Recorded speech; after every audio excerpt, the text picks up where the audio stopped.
Hey everybody, give me one moment, I'm just setting up.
Okay everybody, sorry for the delay,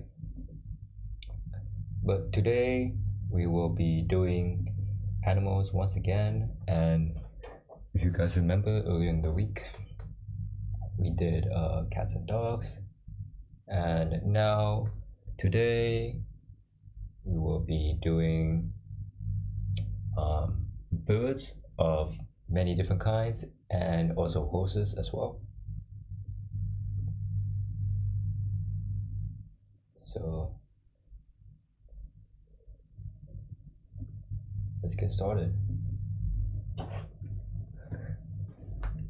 So I'm going to start off with wings first because I think they're pretty important, just to show what the wings of a bird should look like as you draw them. So I like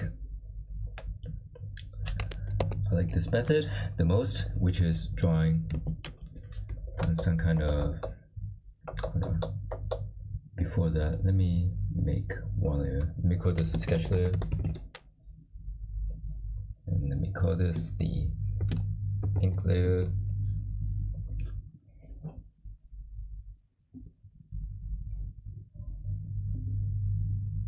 And then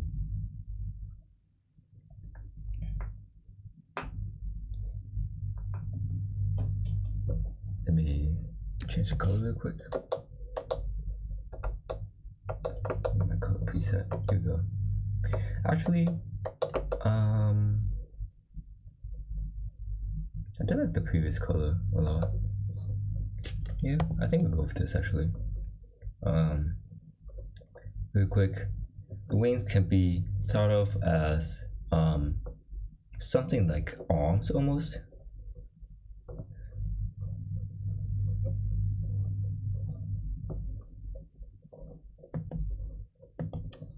So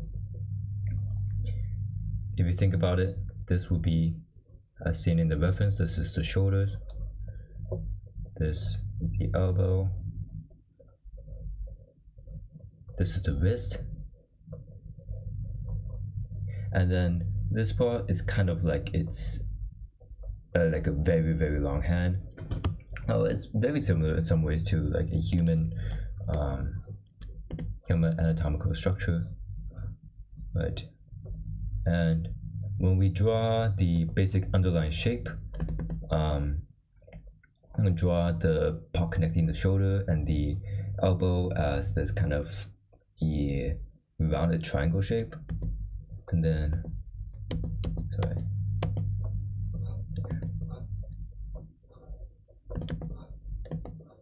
and then we can draw this other part that's connected to the elbow and the wrist, like this kind of rounded box shape almost. And then we can draw this part and kind of just think of it as like a connection, this, right? It's like the basic shape, and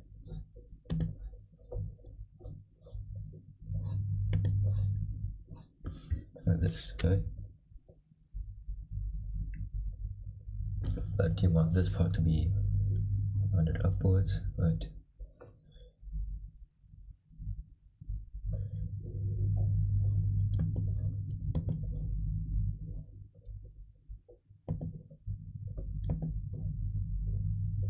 This, maybe. And then you can just draw individual feathers at the end. Right. And sure. Well, actually, I want to get into the feathers on the side.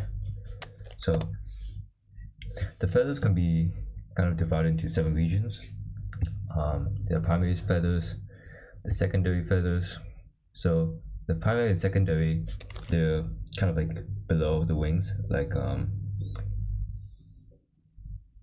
here almost, right? Cut off like right about here maybe, right? They make up the mass bulk of the underwing feathers.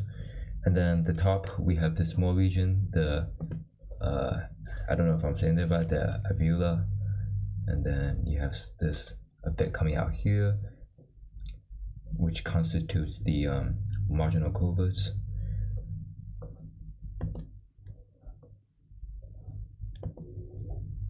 And some of this decrease the size. And then this middle section is called the secondary coverts. And then you have this this large region over here, the scapulars, right? You can think of this as like a connection over here.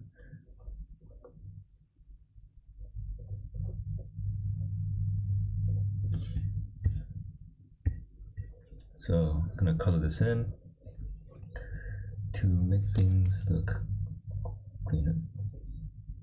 So I'm going to use yellow. I'm going to use the same colors they did.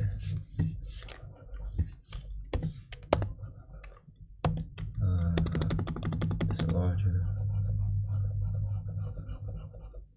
Yeah, I'll just color pick from here. Right, I think that's probably convenient.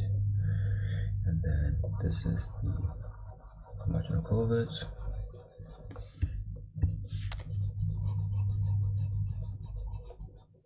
And ones are pretty interesting.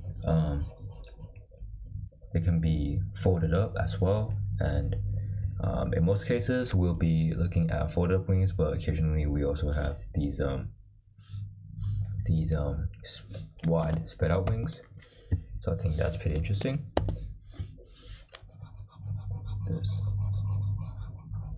So this part is the primary coverts. So there's 3 regions we call the coverts. One called the alveolar, that's right located at the wrist kind of, and then we have the primaries and secondaries down below.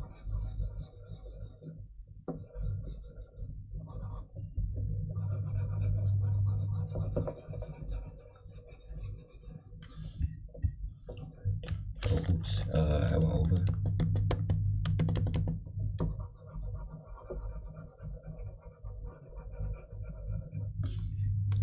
Then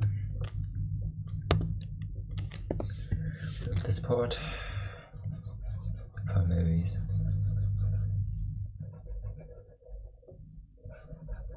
and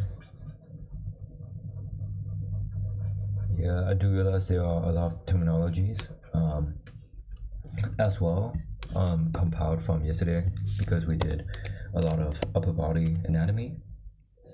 So I think I already forgot some, but it's fine. The more you draw them, the more you'll be able to familiarize yourself with them, especially if you draw from references. So I think that's pretty good. And then I'll do this for the secondary coverts. This blue color is a bit hard to see. I think this is nice. And then the scapulars here.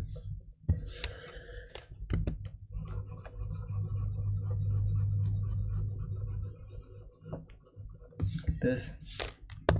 Right. I'm going to move all of these to one side. I'm going to use this as maybe reference later. We can always go back. Right. So let's break down these wings.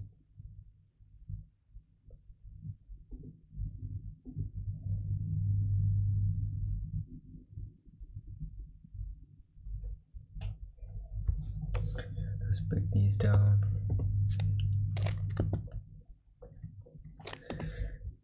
I'm gonna go back to black, right? So this wing is kind of like actually it's like move downward, right? Downward. Then here, then here, then here, then here. So these 4 points. So this and then this we don't care about because that's the scapulars. Right. And kind of did what we did earlier.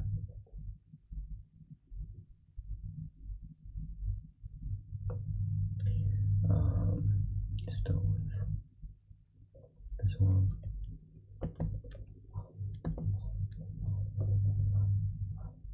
Start with this one. Start this one. Rounded, rounded, rounded. So if you think about it like this, yeah, I think that's right.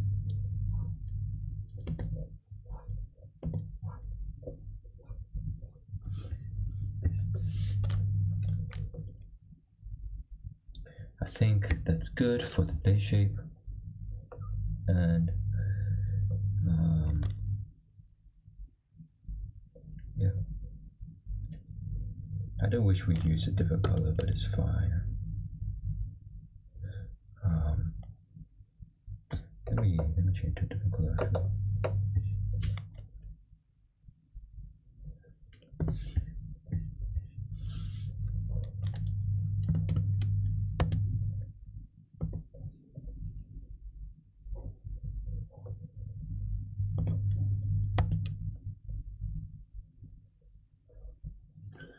Yeah, this is nice. So what I'm gonna do is I'm gonna do something I don't normally do, which is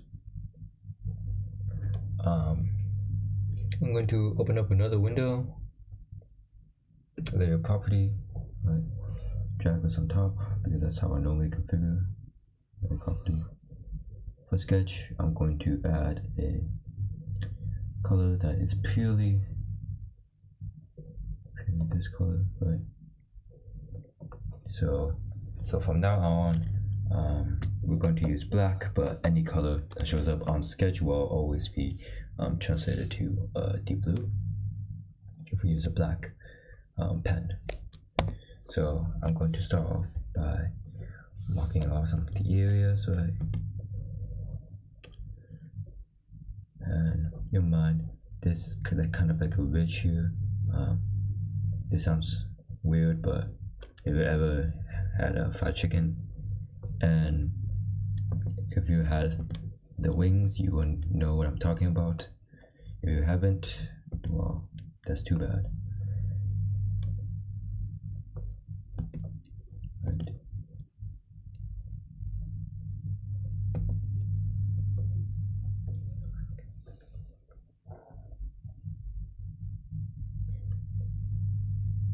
Actually, let me check.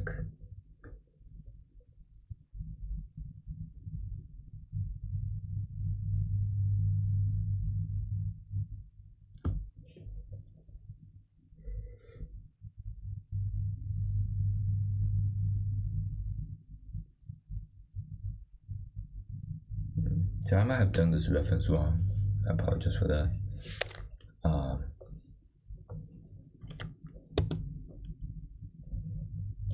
Yeah, hold on. So I think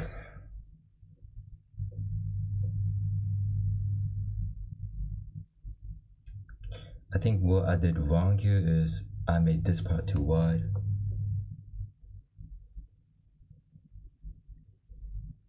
Yeah, so this part should be the scapulars here. So this is my mistake.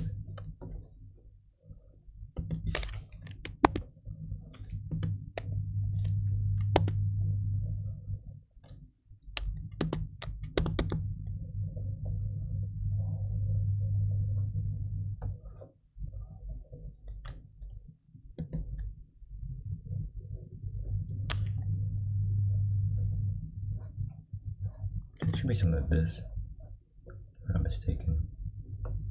And then everything here, disregard.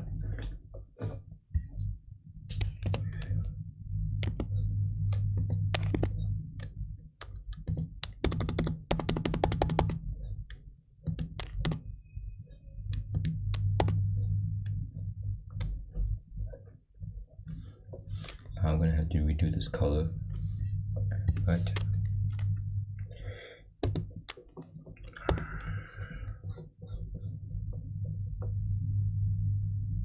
And there should be just 4.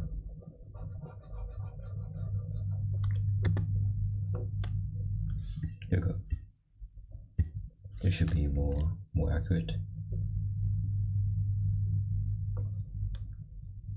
Go to zoom. Yeah, and this whole line is probably shifted a bit to the right. Actually, just change it. So let's go back here, right?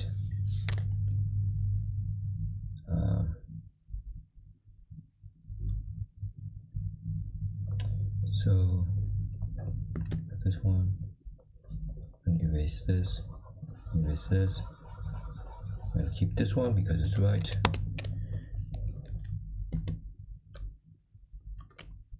Color pick, go back to black.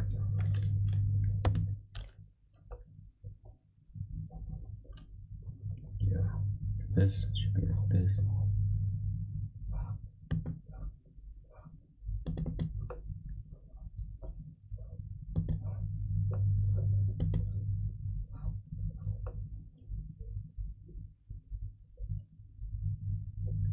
And then for the ink,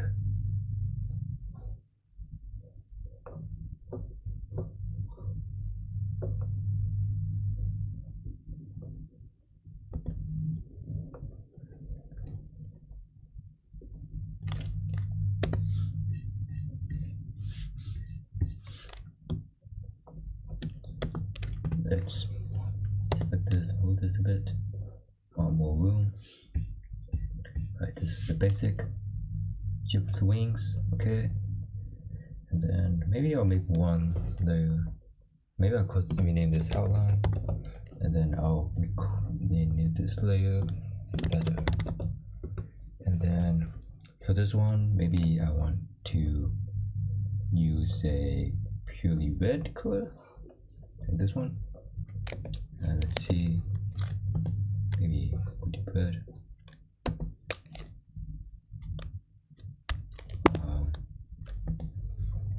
Like this. Right. Feathers are pretty nice, I think. One by one. This.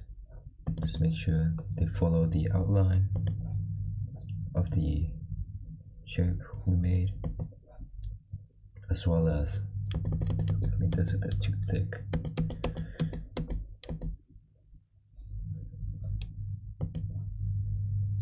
Then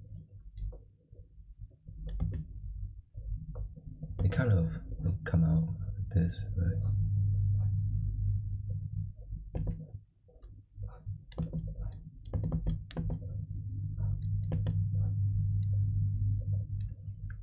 Then you kind of see this pattern repeat over and over.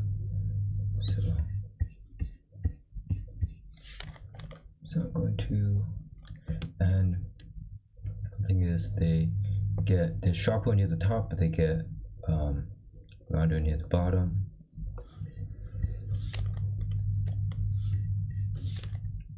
Maybe not even rounder, like more squarish. And the feathers kind of become almost this congruent mass by the time it reaches over here. So we can also but before I do that, let me color in each of the regions. So let's do this region. We'll do the aguilar. Right. Can go back to our reference to cross check, and then this region, the marginals.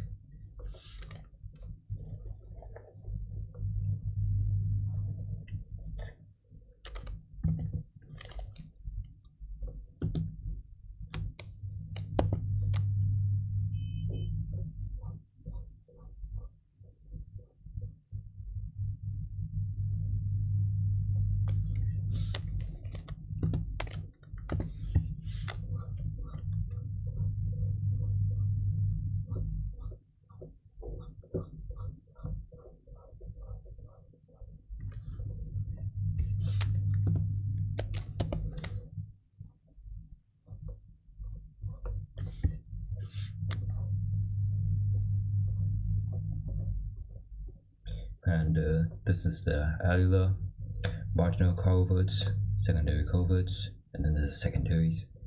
And then here we have the primary coverts, and then with the primaries.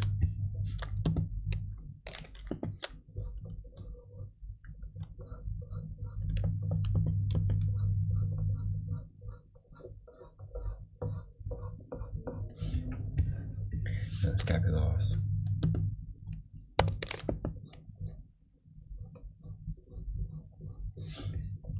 Like this. So what you can do is as you're drawing the wings, let me see, this black, right?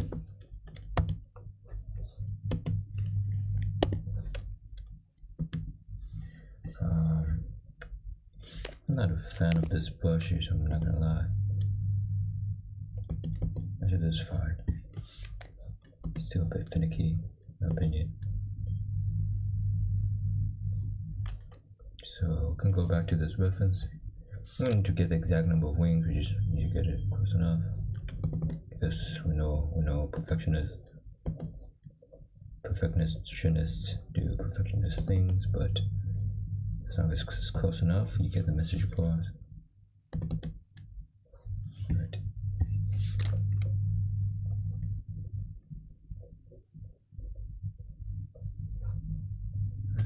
Like this.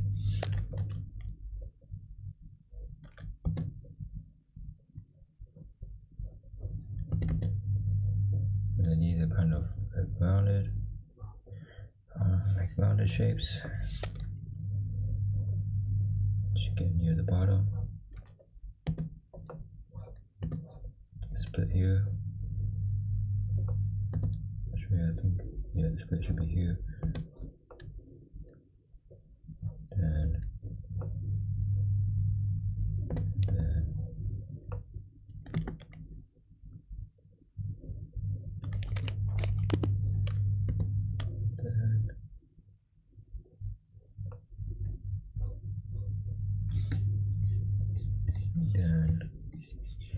this is mainly just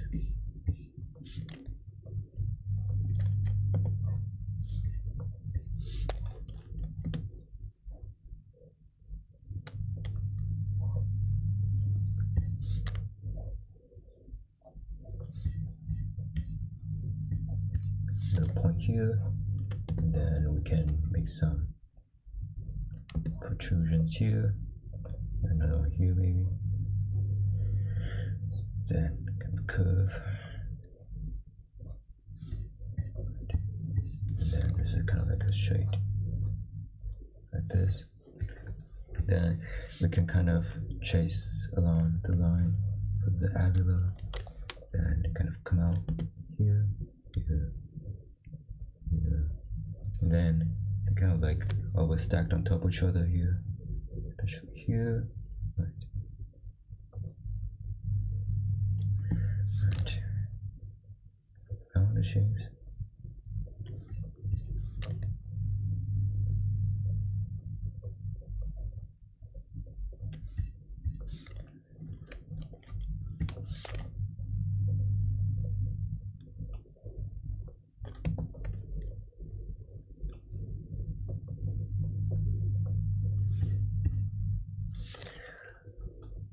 And then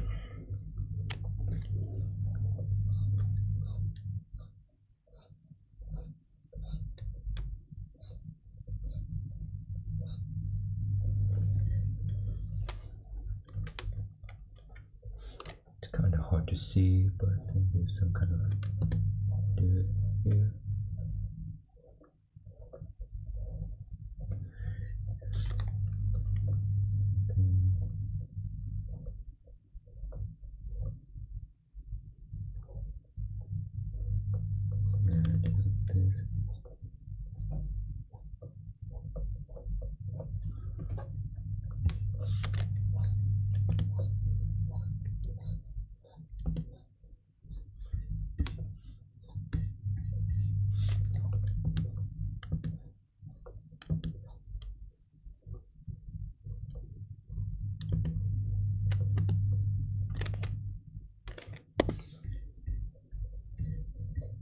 Scapulars, these wings are more bulbous in general.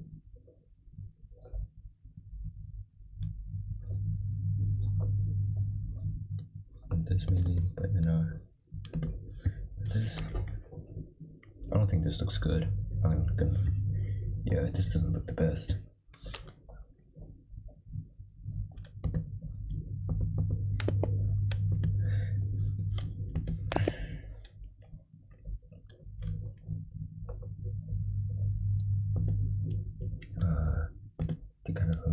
Let's fill in some of the gaps here to make this seem more congruent.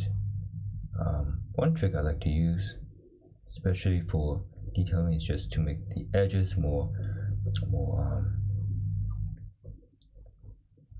heavy in a sense.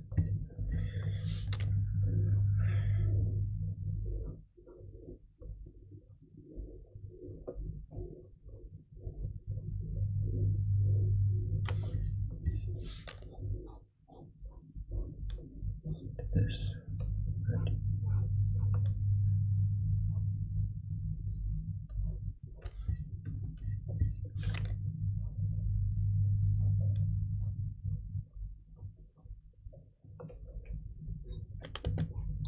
This part.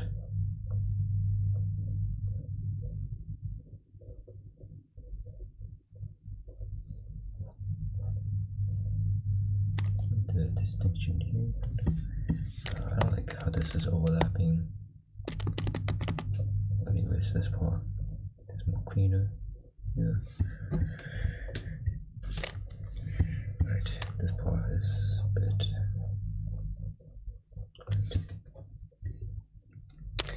And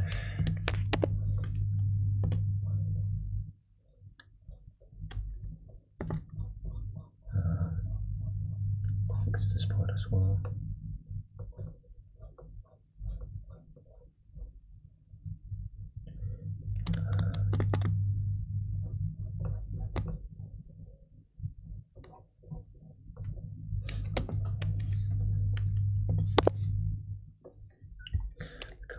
Kind of almost flows along with the other lines. So I'm going to erase this hard outline. I like the look of it.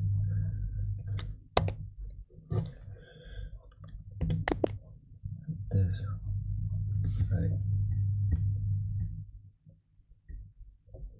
And you can probably add more detail over here.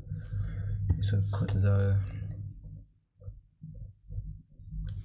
Something like this. Right. This part should come out. more.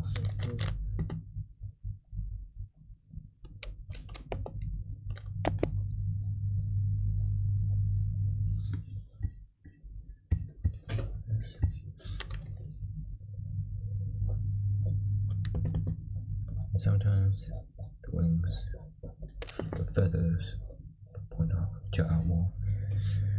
This, right.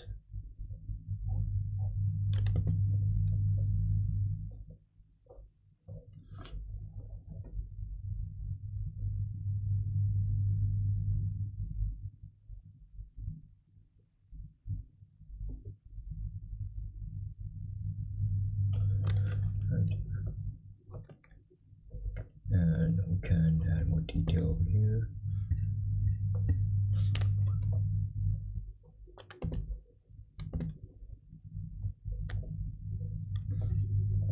Like this. So we can see from our outline, our bottom up shape, and our color regions. This is what it should mostly look like. I think we got the general shape, so I'm pretty happy with this. Let's do this one. This one looks pretty dynamic. Once again, I'm going to start with the sketch layer. Okay, so for this shape, tension point up here, and then can, if you want, go back to this reference, right? Remember, this point is kind of reminiscent of where the allele is. So the allele is like in this area. You can see that there's some kind of jut out here. So if you recall, this is almost like a hand shape. So here, right, then go over here, a bit more, here, then here you almost kind of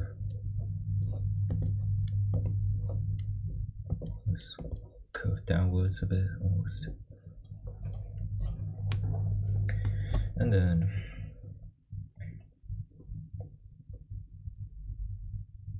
it's actually almost like this also. So something like this.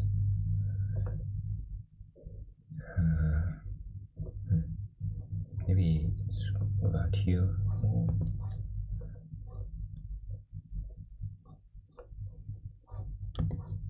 About here more. This is a much weirder shape.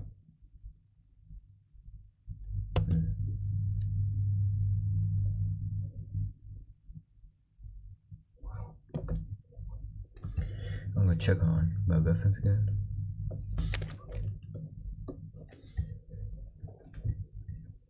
So I'm gonna label this for simplicity sakes. This is the wrist here. This is the elbow. So kind of like the shoulders. This. Just to check.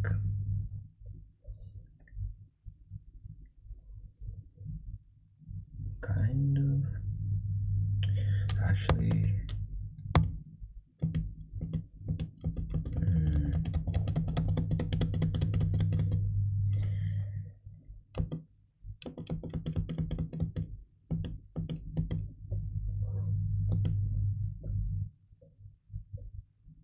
It's kind of hard to see.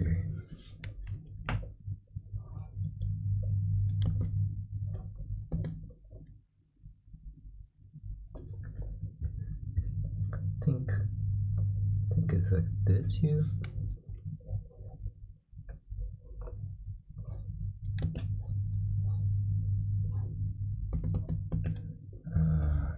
But it's a bit closer.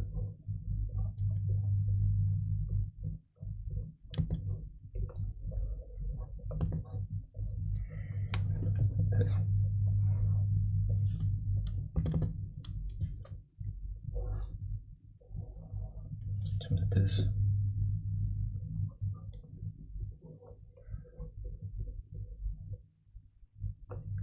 I'll assume. Not entirely sure. Not gonna lie.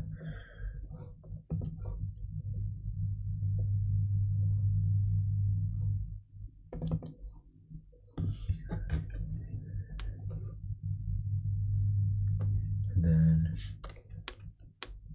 actually this does curve all the way up here.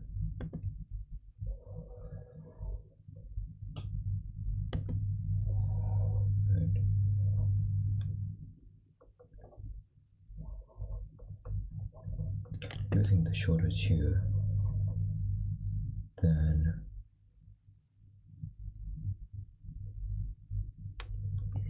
I see you now. Then I think this is like proportionally small then. So like this.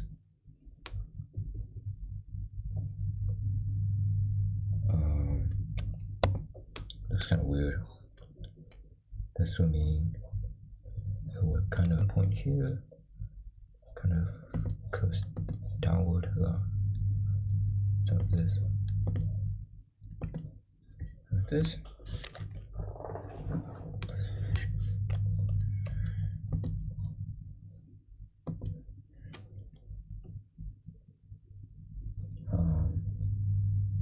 Be a bit more angled upwards.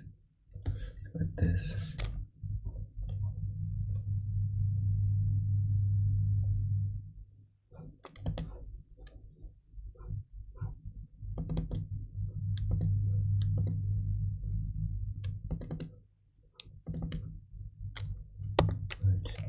Let's erase this part.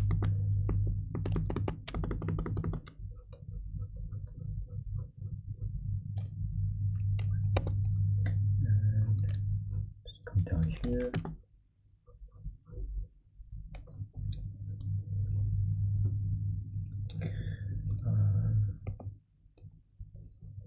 I think this part should be, I think I was a bit off here.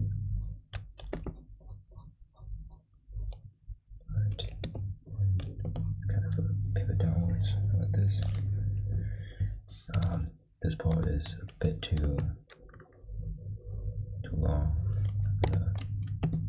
With this, okay, no, the selection doesn't work.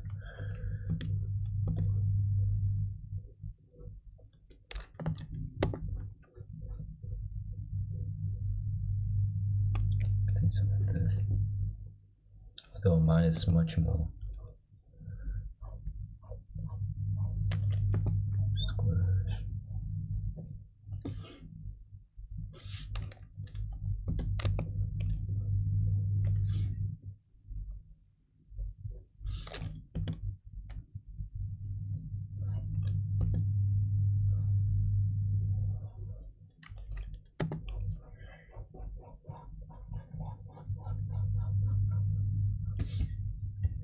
Like this.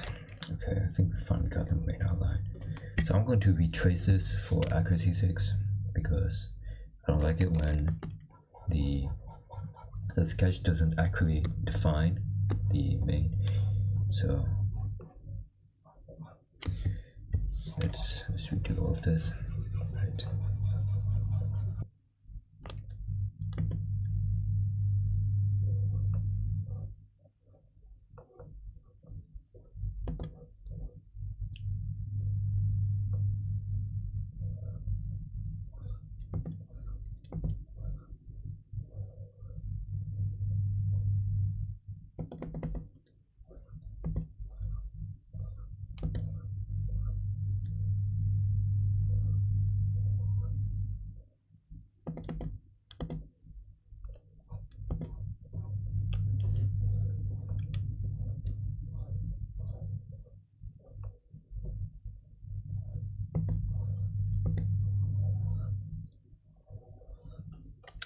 Alright, sketch. It's kind of similar to what we drew here, except the way it's bended is a bit different. Maybe here it's more accurate.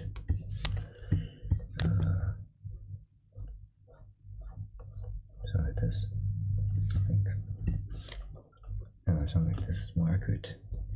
Okay.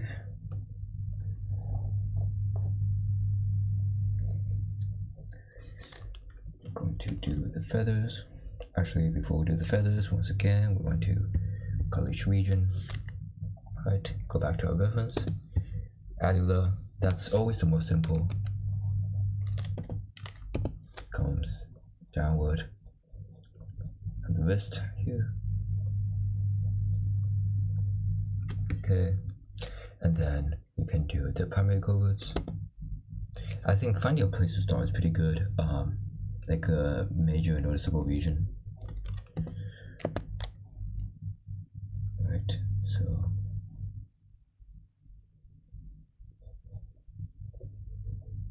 it'll kind of like wrap around, but not completely, because the marginal coverts do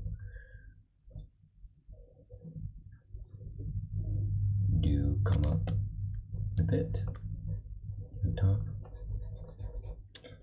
Increase the size of the calligraphy pen, and then this entire region we can dictate as the primary feathers.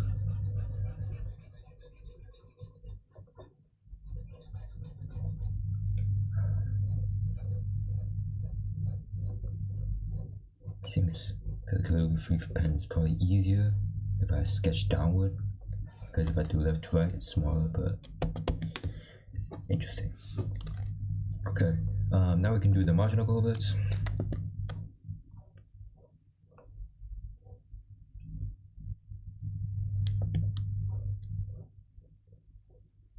Over here.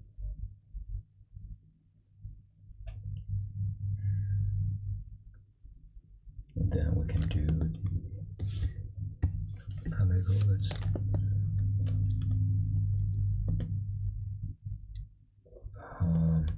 So the thing with this is the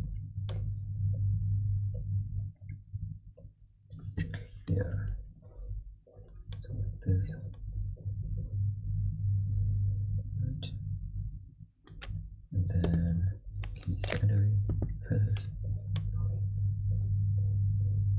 These names are a bit hard to remember. So primary and secondary on the bottom, then with the scapulars. Scapulars is always the one by the side.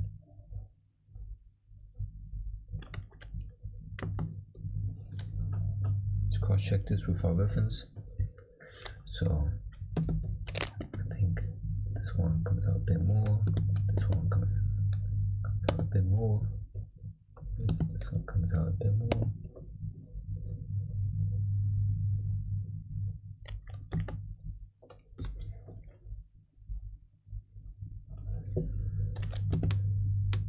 This one, you can even see it kind of like, it's kind of like slanted downwards like here, right?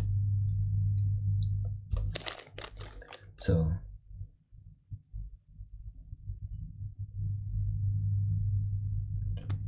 it's yeah. Why don't we do the sketch one more time? Sorry about that. I think I was off by a little bit. Here, jump in here.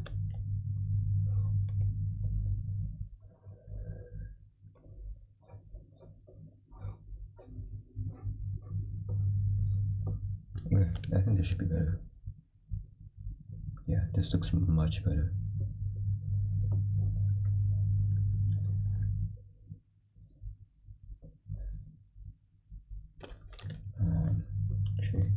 Let me fix this a bit. Come down a bit like this. And then for feathers, let's show it black. Right. Feathers once again. Make some lines. This time let's see how close we can get it. So let me count how many feathers there are. 1, 2, 3, 4, 5, 6, 7, 8, 9, 10. About 10 feathers are primary at the bottom. So 1, 2, 3, 4, 5, 6, 7, 8, 9, 10. And these are the edges.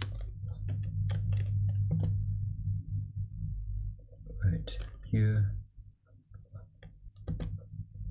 here, here, here. I'm going to, you notice I'm not fully detailing the feathers individually. If you actually want to try to get the feathers right, one method I recommend is just making these consistent rounded curved outlines. Right. This should give you like a general shape of the wings, and we can extend this.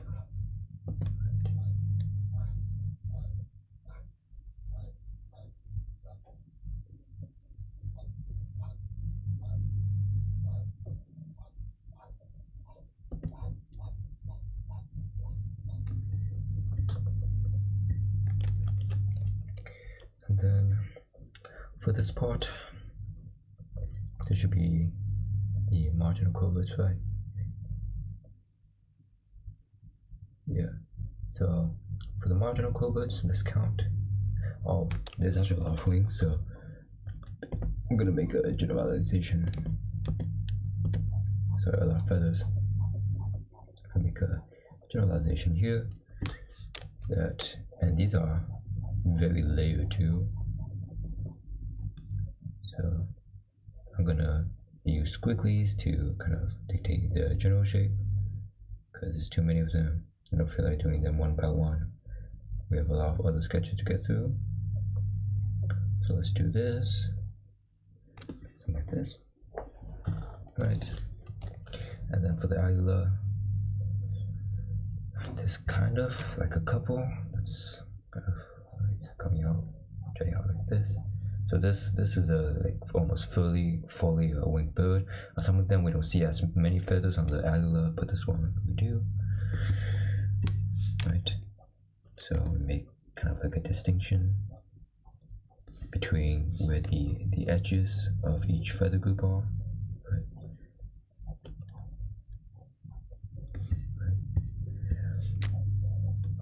Would be useful distinction. Let me make this more heavier strokes.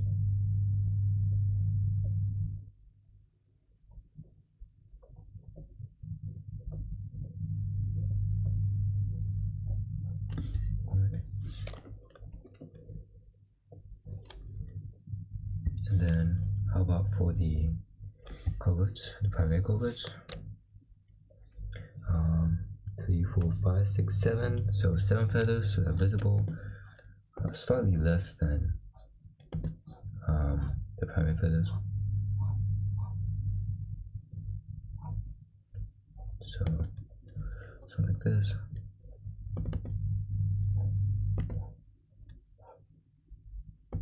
Bit gel, bit rounded.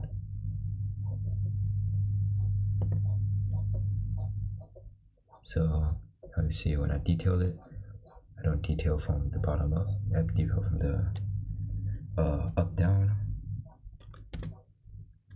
Right. Connecting these feathers. Right. I leave these open gaps, which look pretty good, because that's normally how things look. Right. You can, if you want to include more variety, you can close some of the gaps like this. Right. And if you especially see towards the end, the wings start becoming overlapping, kind of. So that's how you can include more of a variety here. Right. It starts overlapping here. Right. And then this part, 3, 4, 5, 6, 7. About the same number as the primary coverts. Make sure when we draw these wings, we want to make these in line with our outline and our shapes. And you see they start overlapping. Right. So here, the most widest near the fold, but then as they go towards this part,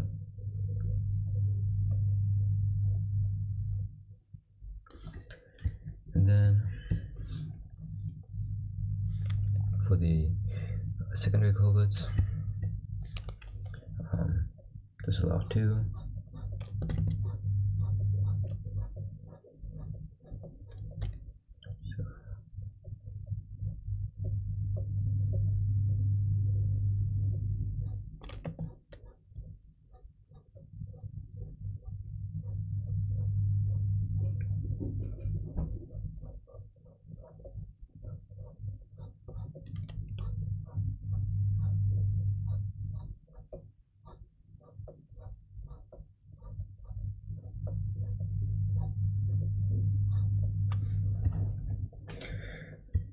And then for the scapulars, these come down like this. I'm going to erase some of this feathers here. Just like this. Then like this. And then towards the tail end, we get these small square brackets as shoulders, as feathers, sorry. That's natural. Right. It's probably not gonna look as good, but see, it's kind of mid. One thing I didn't notice earlier is you want to make the outline more solid. I think this is especially true near the edge, the top edge of the wing. Because the top edge kind of gives it a more solid feature. Yeah, right. Let's give this part almost entirely solid. And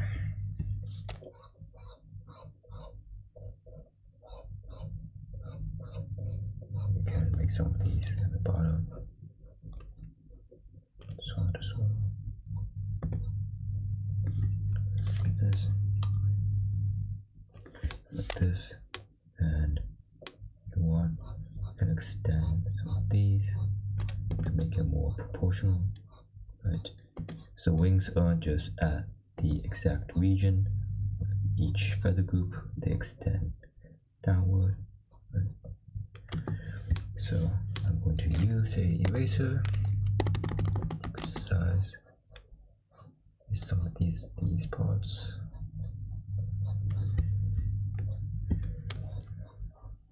Here, this more cleaner.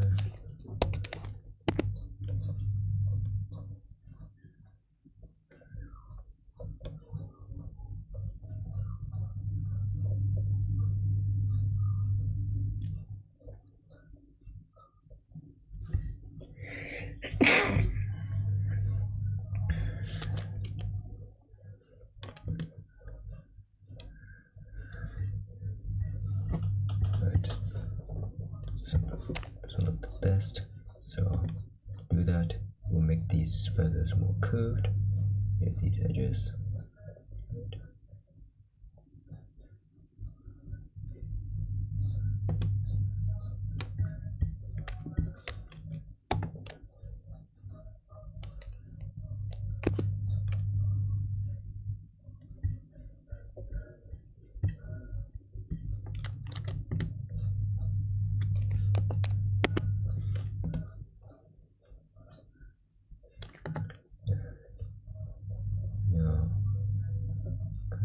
Decrease the detail here, here, here.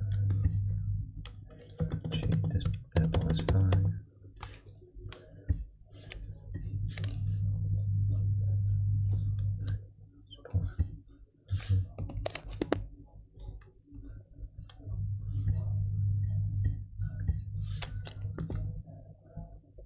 I did try this a bit more rough, and I hate this pen. But that's okay.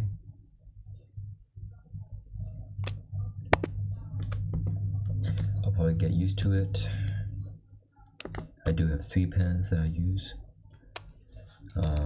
Right now I'm only using 2 of them, and they're both pen pressure pens. So I don't like this, if I'm being honest. This one. There should be more variation, kind of, but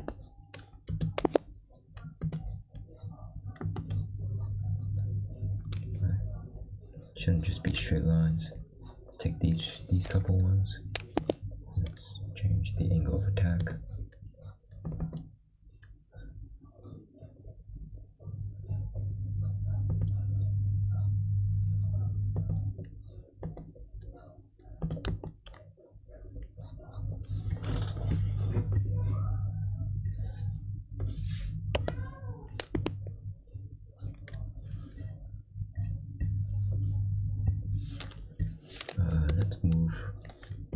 Let's move all these parts down.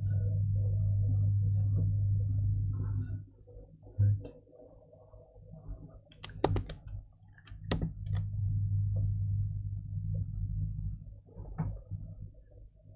Hope the lasso tool still isn't broken.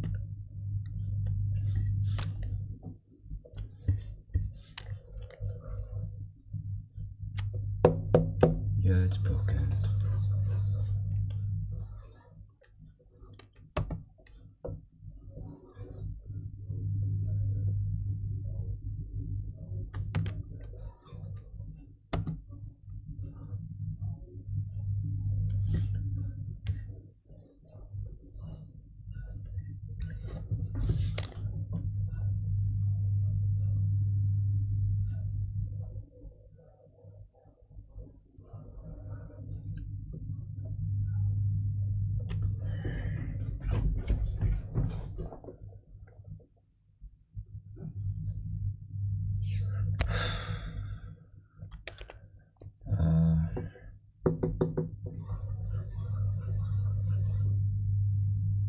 Let's make a new layer. I'm gonna turn it to something real quick.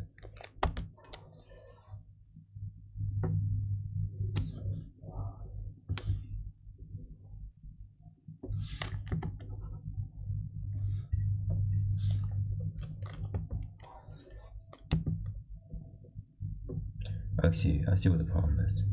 So the latency is so bad that the section is unable to pick up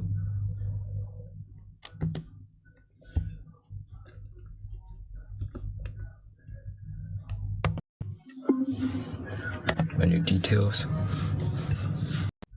I'm sorry. Siri, shut up.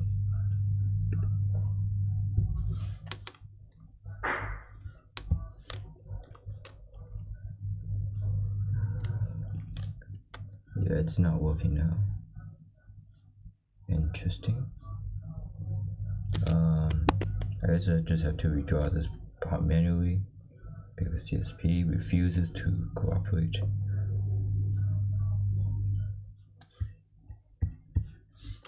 Right.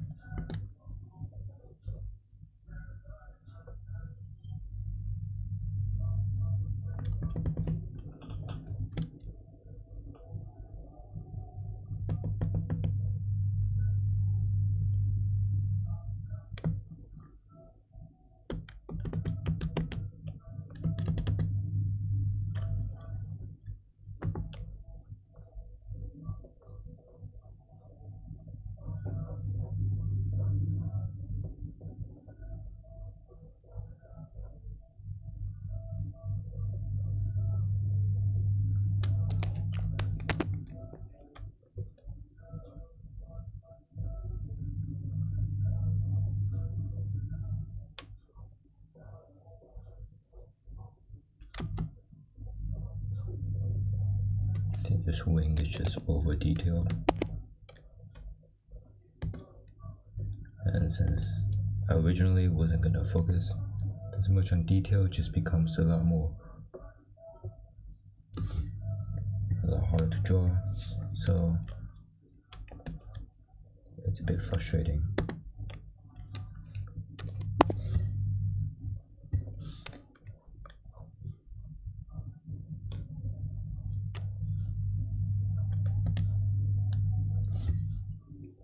This pen is absolutely atrocious.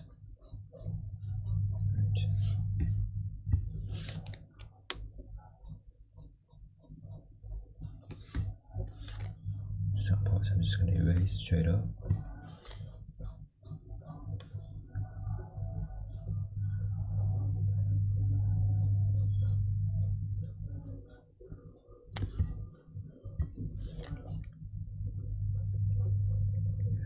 That's fine now.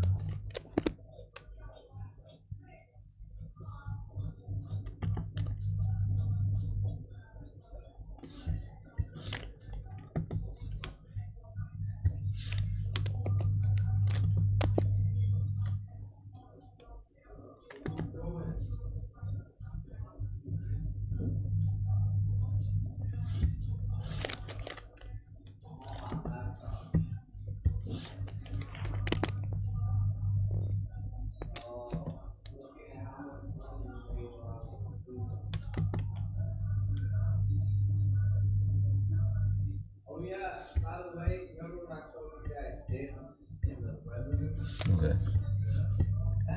Well, I don't like this at all. I'm just gonna include some final details and get it over with.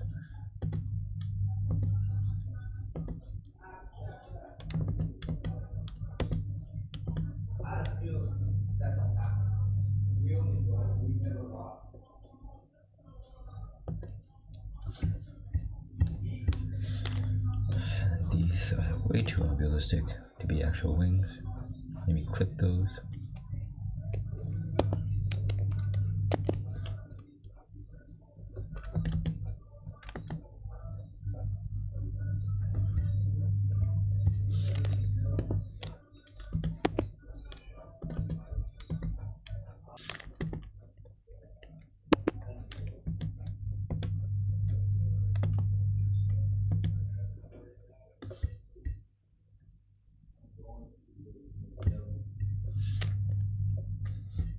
Yeah, I think I spent enough time on this wing.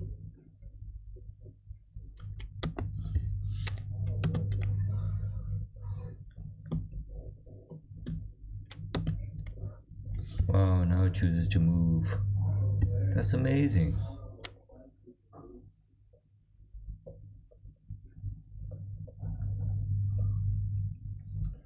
Apologies. No, why that fuck. But I think I'm done with wings for now. Okay. Quick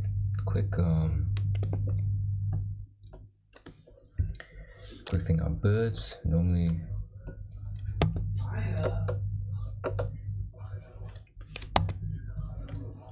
what the hell? What the hell?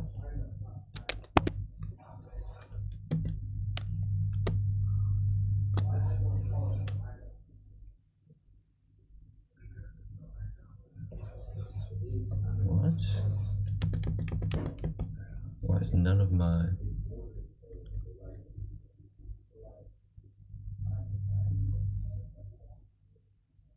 Hold on. Viewbooks. Why did all of my pens just become invisible? What? It should be... Yes, it was on black the whole time, right?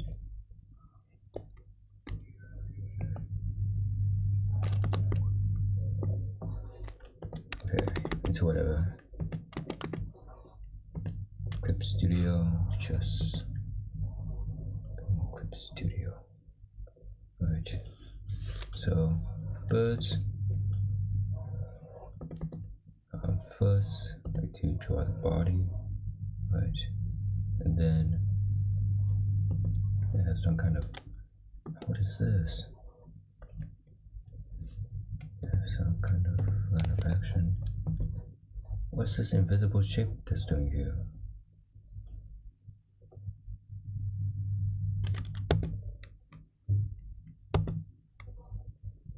What? Oh, it's from that. Okay.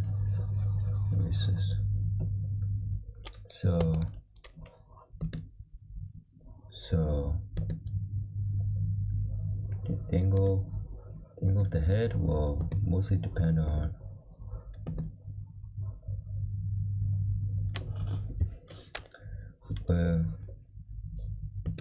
how the bird is kind of oriented. You can think of it as like a head on a stick on another bigger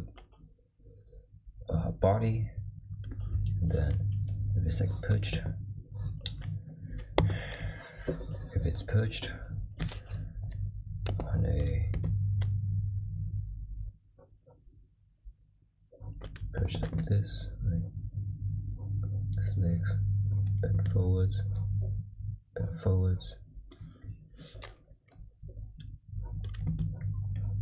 and they're kind of like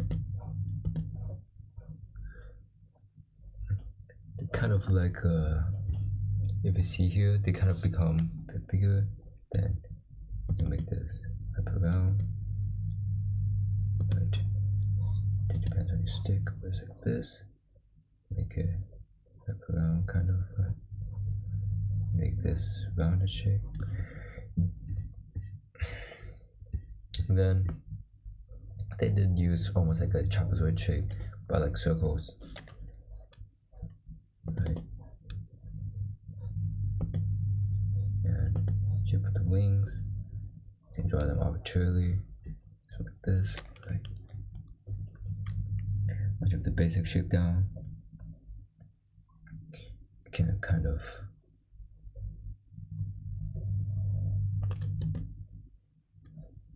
draw it now.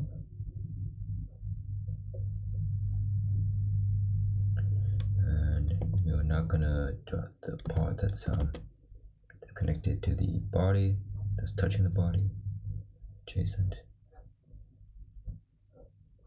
Right.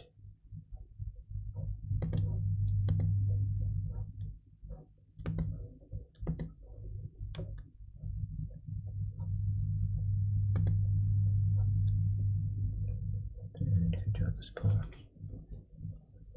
Right. Yep. And this part.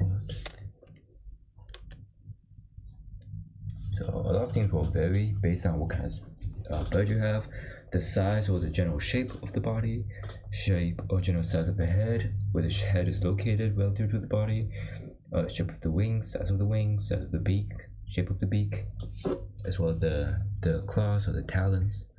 We're actually not going to be focused on talons in this stream. I do think knowing the basics of bird will probably be more useful. Right.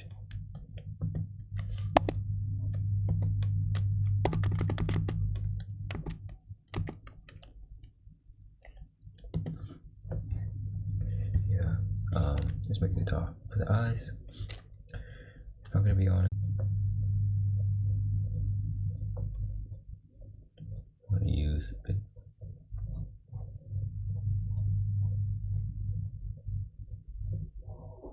Head can be more rounded.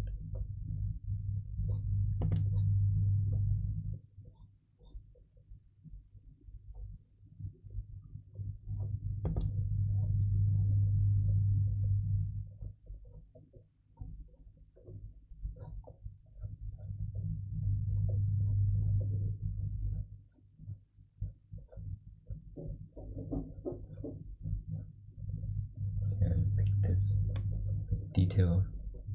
Now we kind of know how the wings are structured. You can kind of detail it this way. And here you do see he did include some kind of muscle groups. So there's actually like about 4 muscle groups like on like the side of the face, but you don't need to exactly like show it. That's good practice if you want to do shading like what he does here. Right.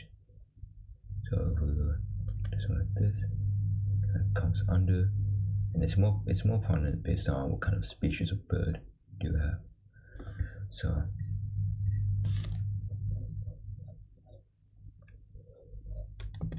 I'm gonna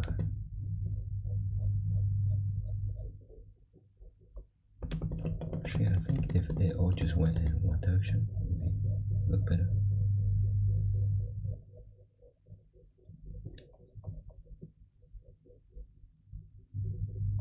this marker is spazzing out a bit on me.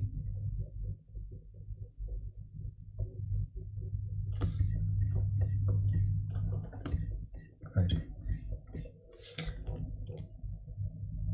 The talons, claws, or what I have had.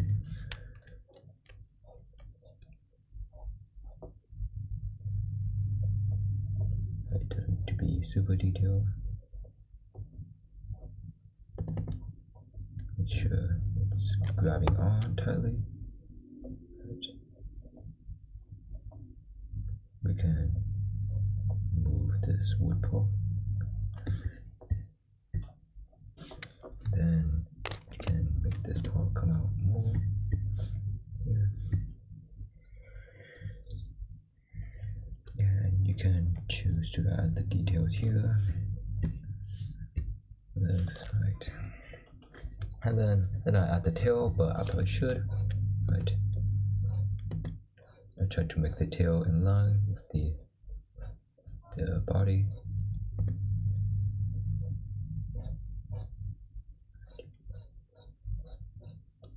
Right.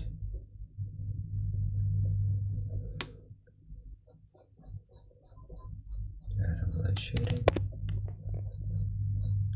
See, I'm no shading expert, right? But I'm just adding a little. Right. And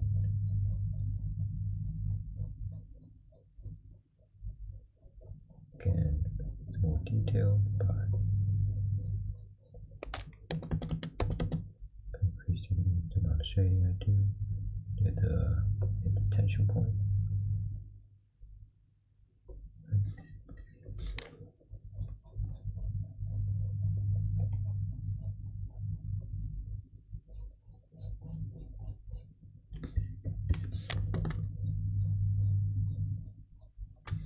Share this down a bit.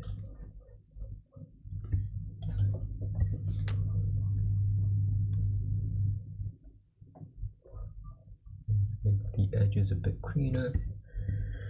Right.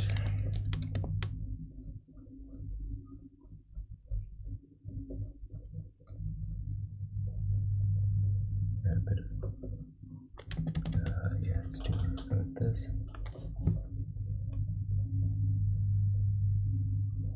Bit of shadow under the wings, bit of shadow here.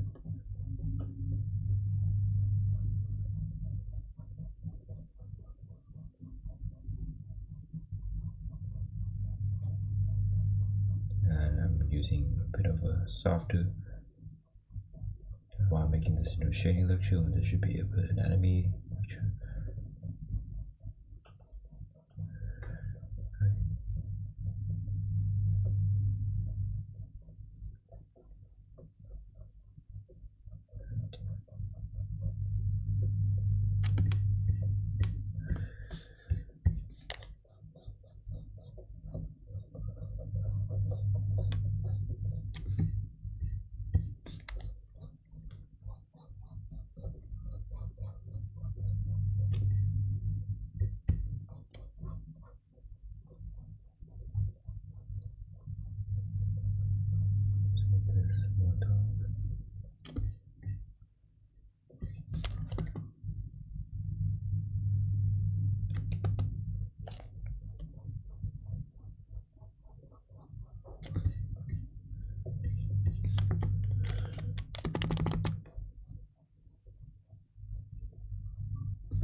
Okay, then comes this upward a bit more.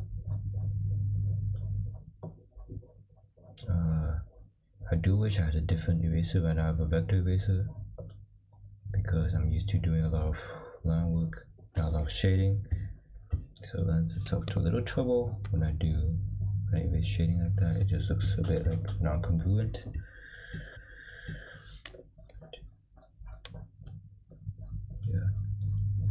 edges more. For this, I think it's fine. It's not the best. I made a new species of birds. That's always exciting.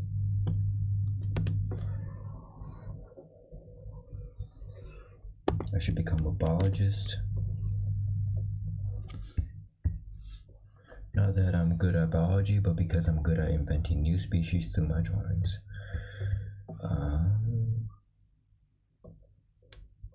Yeah. I'm gonna check how many references we have.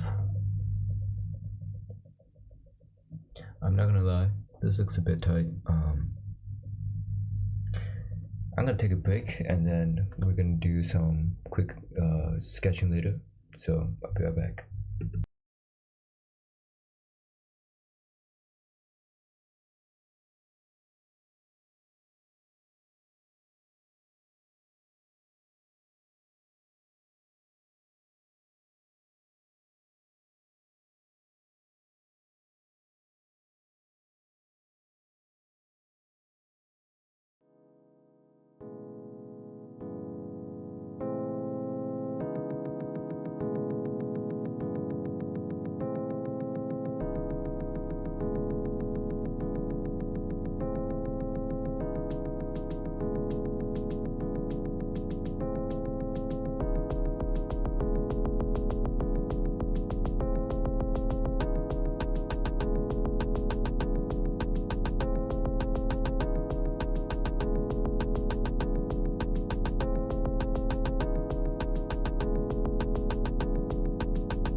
push learning stream.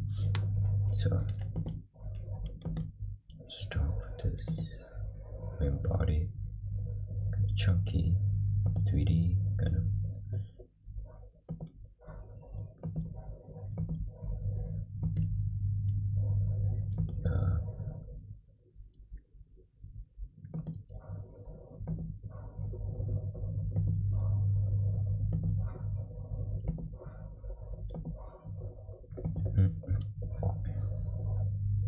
Something like this. It's a bit angled more downwards.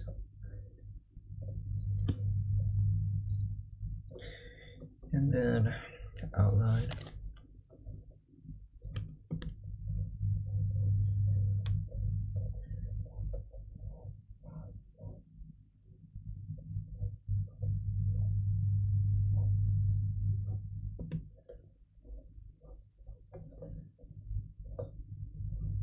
Okay. Then, oh, I'm gonna move everything down.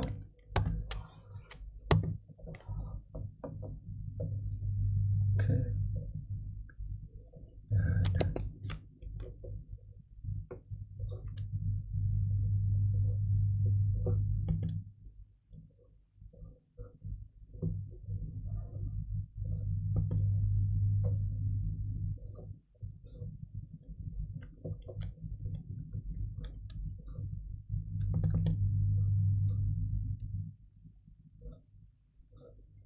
it's a kind of interesting body structure.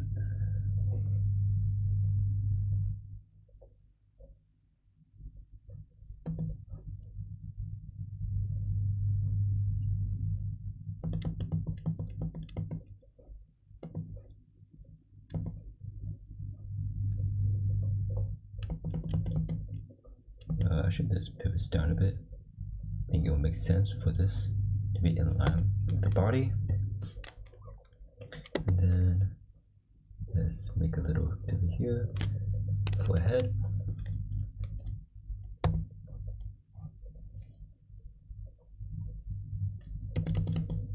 This pivots too much, but it's fine.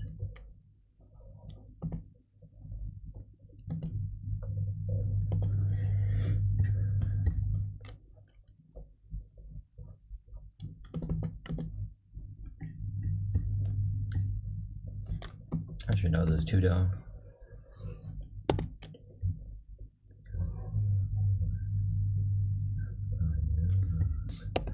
Okay.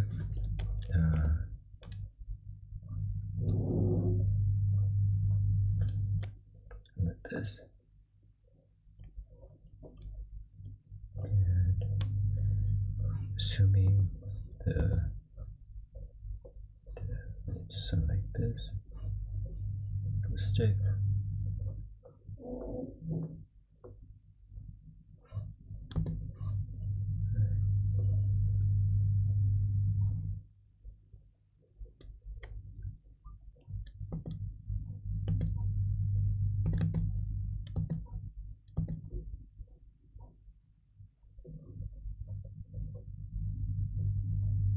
And this, funnily enough, doesn't go all the way down.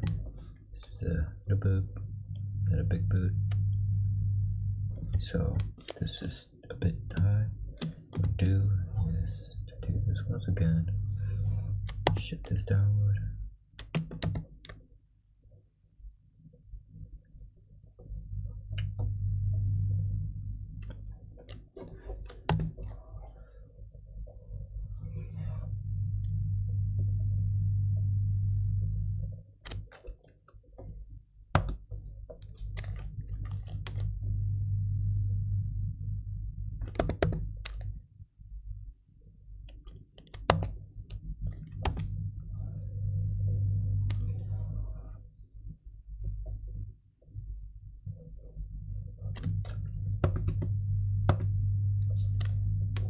Doesn't work now again.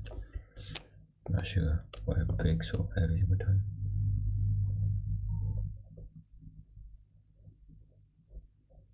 It's fine though.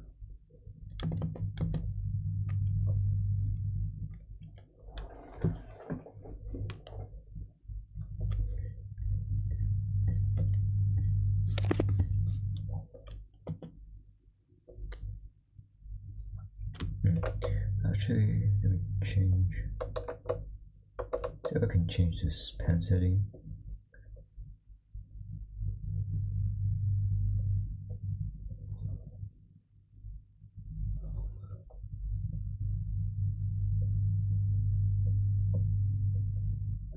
I don't like this opacity. I'm going to change it to 80. Okay.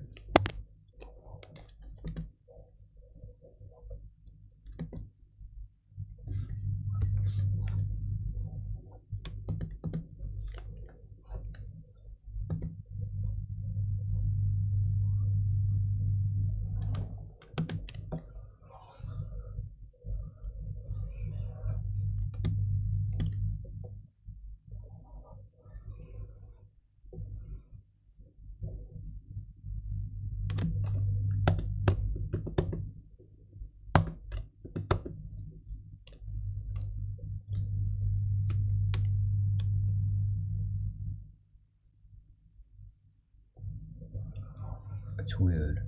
It's as if selection only takes the newest edits, which doesn't make any sense.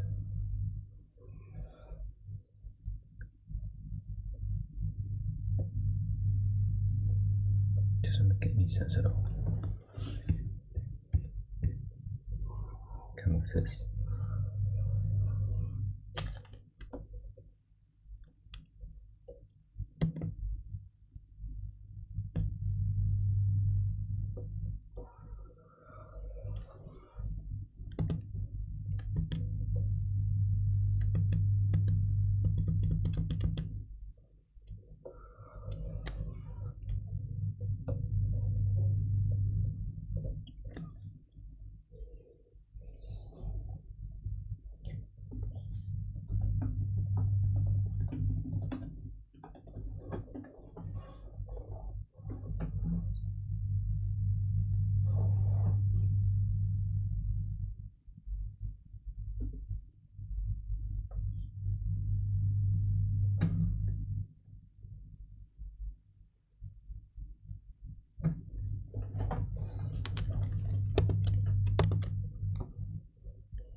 So it's having trouble picking up transparency. Not transparency, sorry. It's having trouble picking up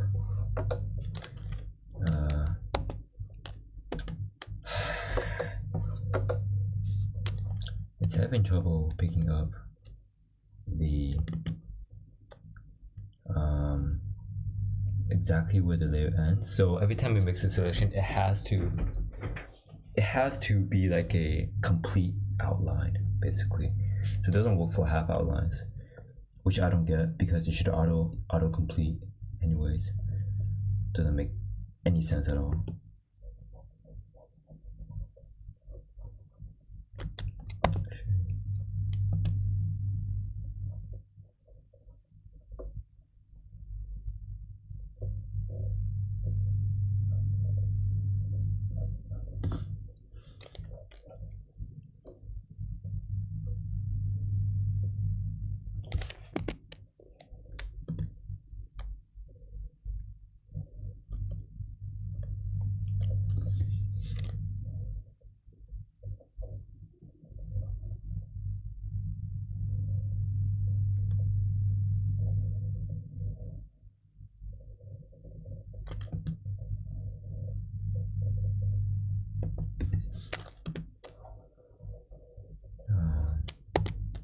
let's test the. Okay, yeah. So if I do something like this.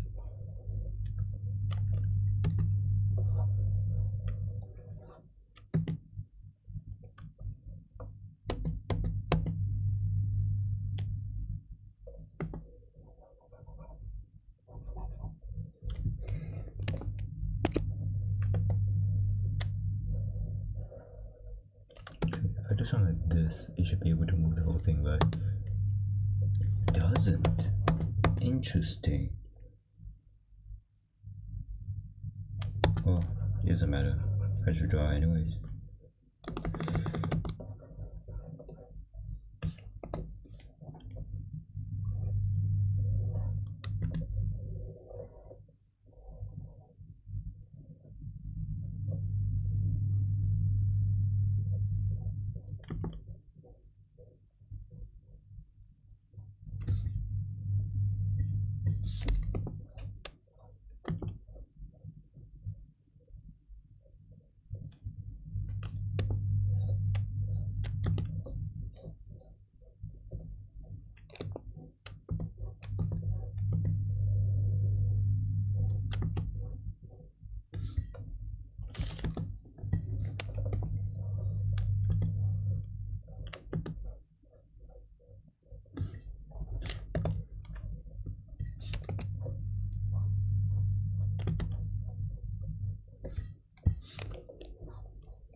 I think that's good enough.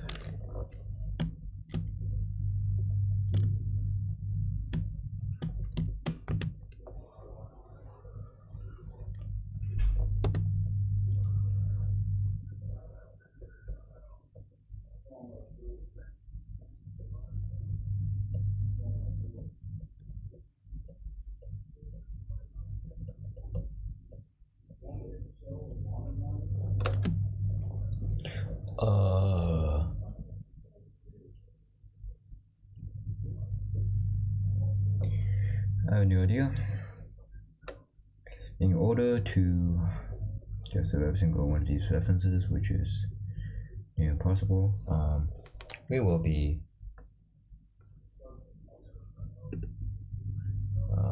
importing all of these.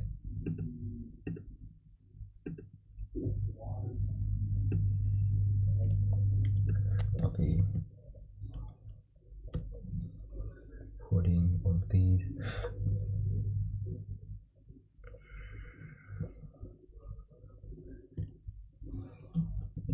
reference folder, and then continue on.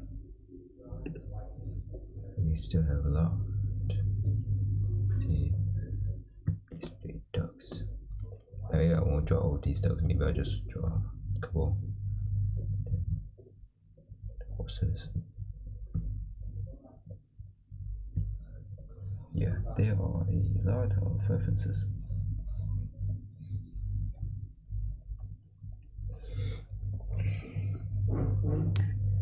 Okay.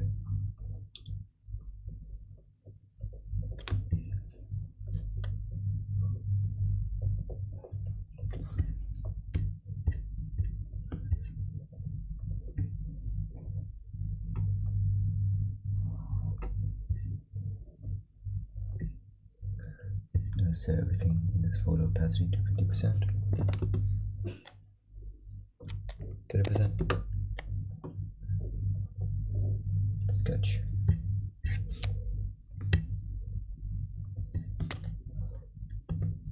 What's going on? Good.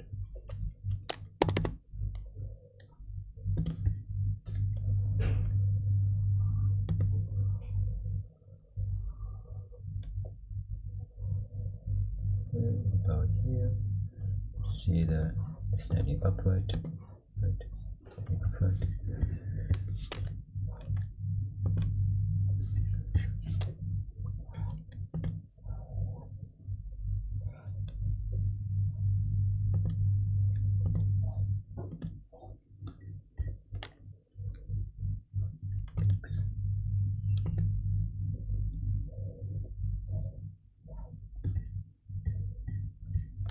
Then this connection down here for the chin.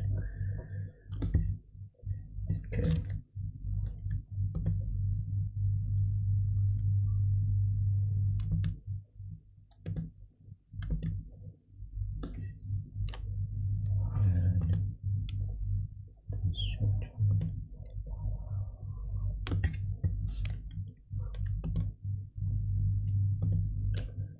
The way this tapers is really not my style. It just tapers way too much to my liking.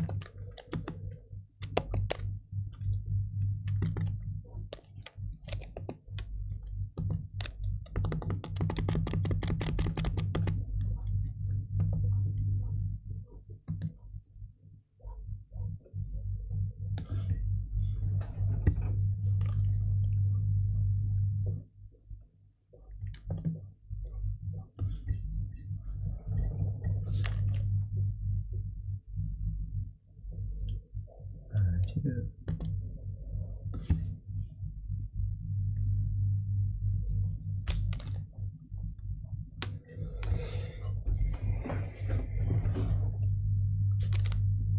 Next one.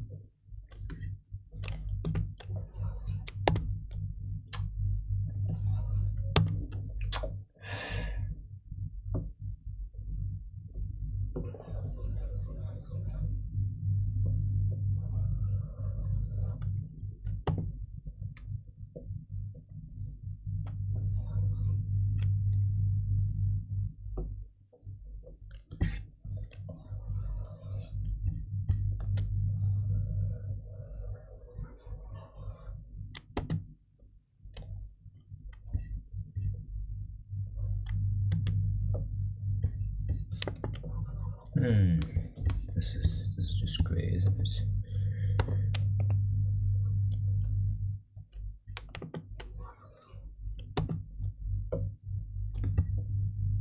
I can remove this.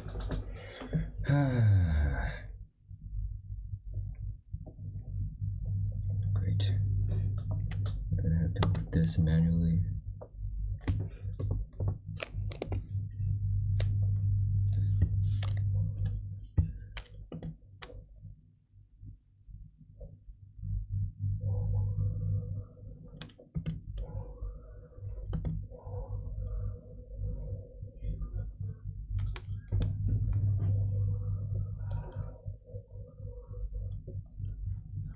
See, it's kind of connected like this.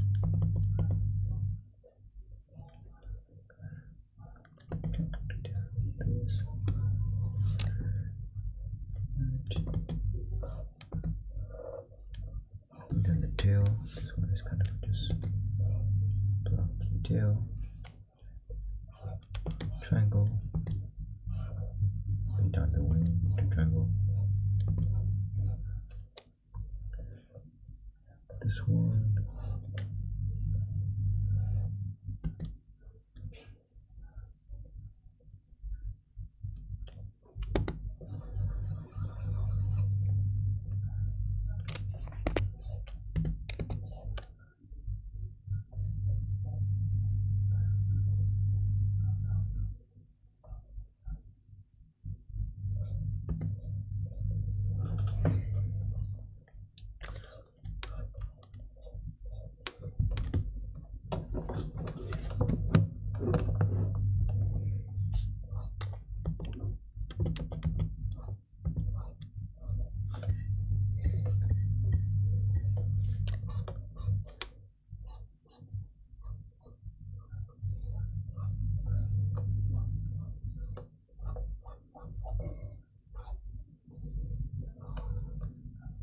I like this shape.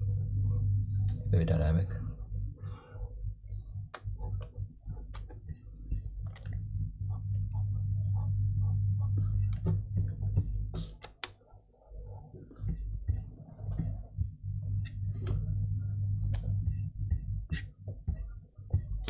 Please allow me to move the shape out of the way. Yet nothing seems to work. Next one.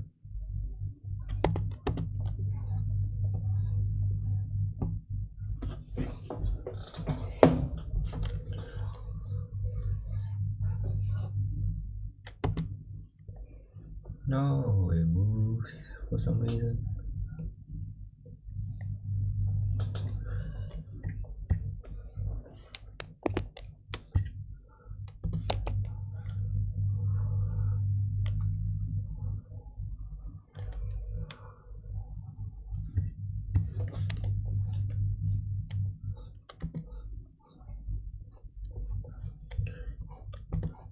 If you look at it, it's very similar to a lot of the animal anatomy sketches that we did.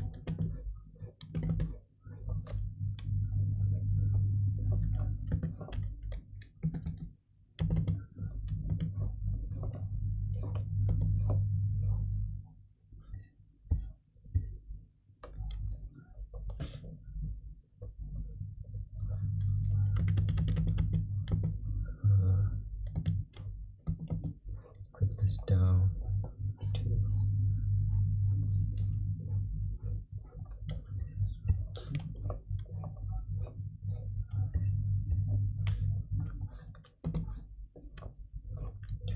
What's great about these kind of tails is that it's very distinct. Like, you could almost never go wrong with just using a bunch of trapezoids or squares.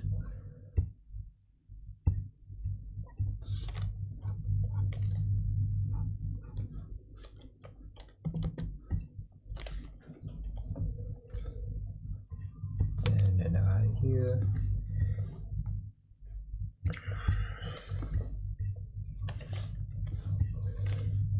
Okay, next shape.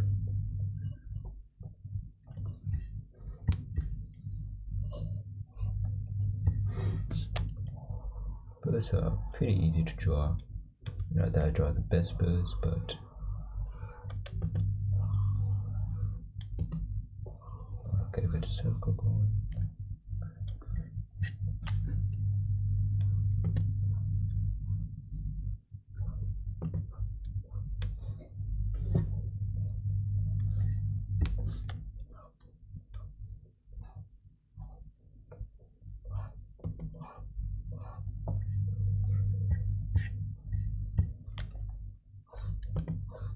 Break this down.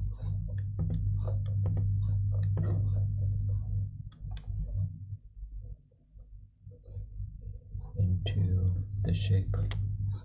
This one can be broken down to trapezoid.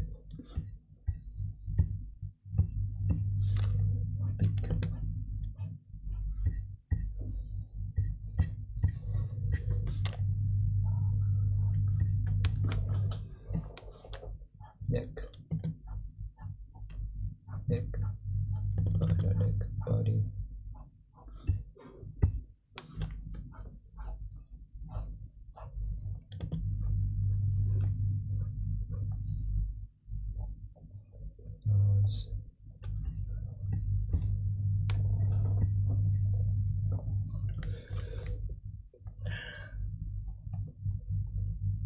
Shape recognition. The key here. Start with the circle. Then the head. This head is on the body. So for every single one, you notice the circles do in fact overlap. The circles do in fact overlap. There's not a single instance where the circles are completely away from each other.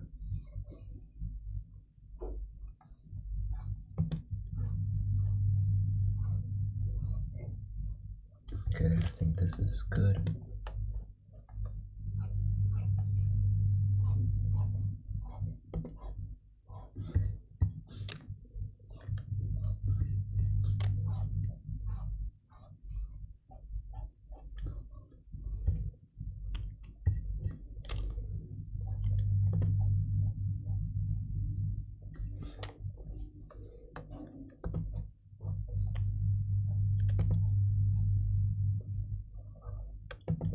Here.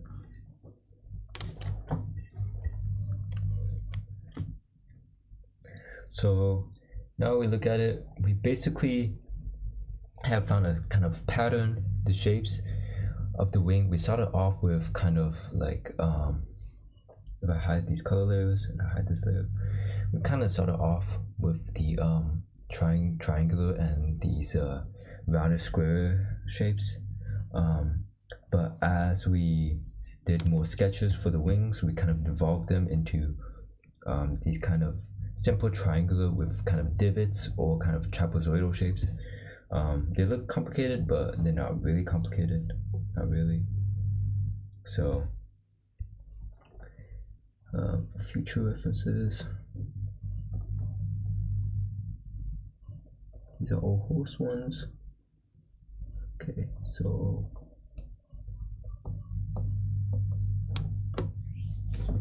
I want to spend at least 30 minutes on the horses, so I'm gonna do the eagle ones as well. I'm gonna do one study on eagles and one study on horses. I think that'll be good.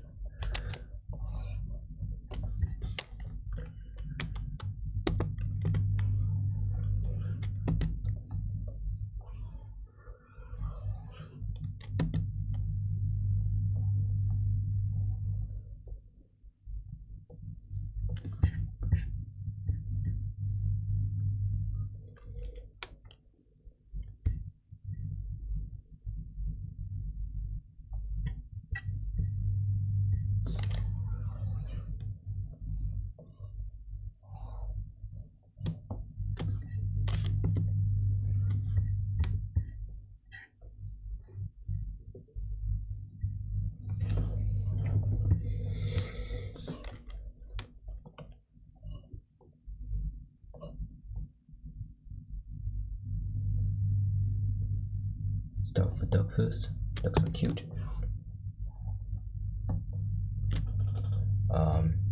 Here is your first case where the main body is detached from the head. As you can see here, the head is very clearly here, and the shapes are detached. In comparison, look at all these birds; their necks are attached. Almost non-existent. So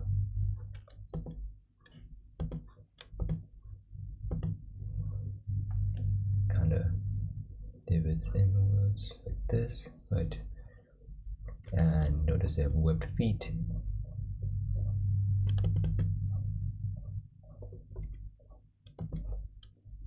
Webbed feet.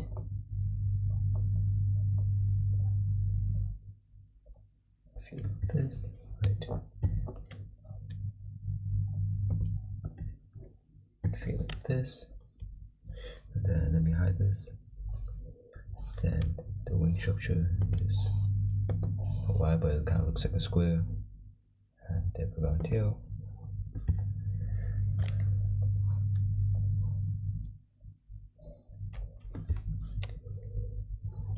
And if you want to be more concise, this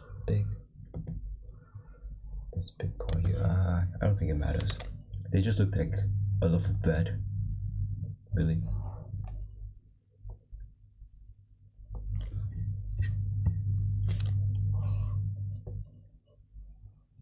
So this one, also a loaf of bread kind of shape. Long loaf of bread. This is a geese, not a duck. What differentiates it is it just has a longer neck. That's about it. It's kind of hard to see.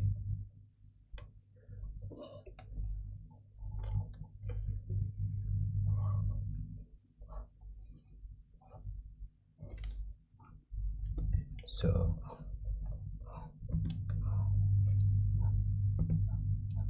this is also kind of sort of like a four-sided shape. Feet.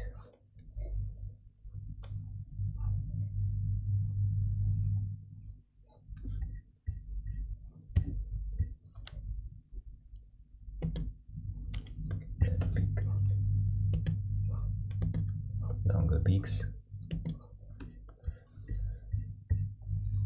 And I forgot to draw the beak on the other one. Let's go back.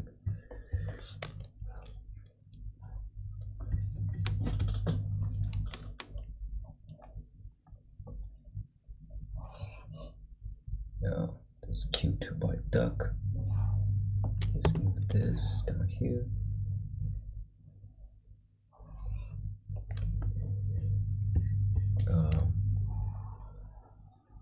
The view, dogs or cats, as you've seen, because they're mostly just a ball of cuteness. You want to draw good ducks? Well, I'm not that skilled yet, so I can't really teach you, but pretty easy as it is.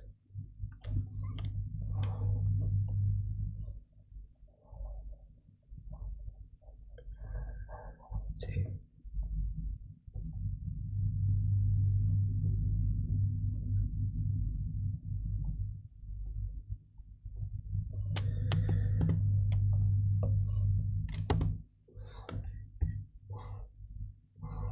Kind of drawing all over the place. Sorry about that. Just trying to find space on canvas.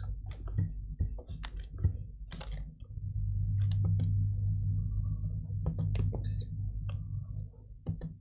I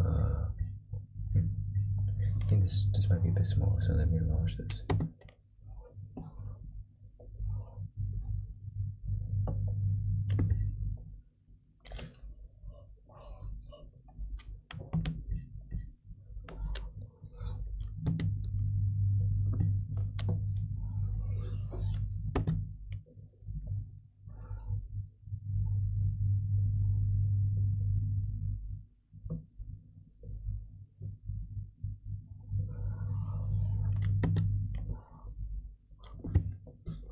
I don't know why I can only move some of the sketches and the other sketches are stuck in place.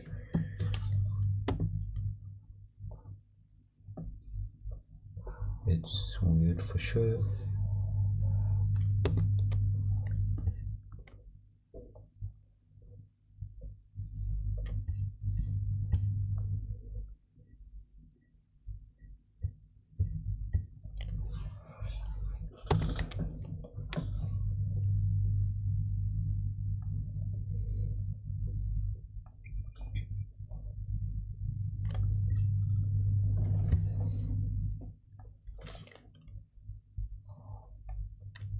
Shoot this down a bit.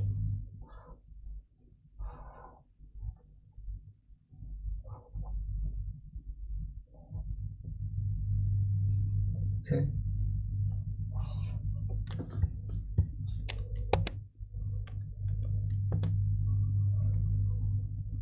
So where's the head? It's a round shape.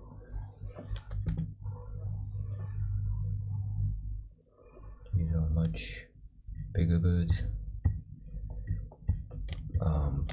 and also detached from the main body. Well, it is attached to the main body, but the circle which you would dictate the head is kind of detached. And one thing that I like about doing reference studies is that the more I do, the more easier to recognize these general shapes.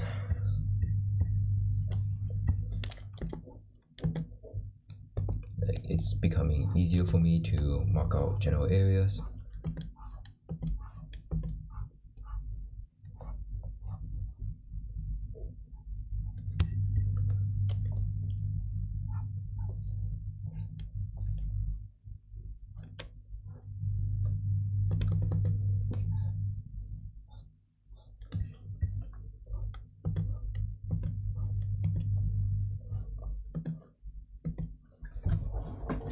This one.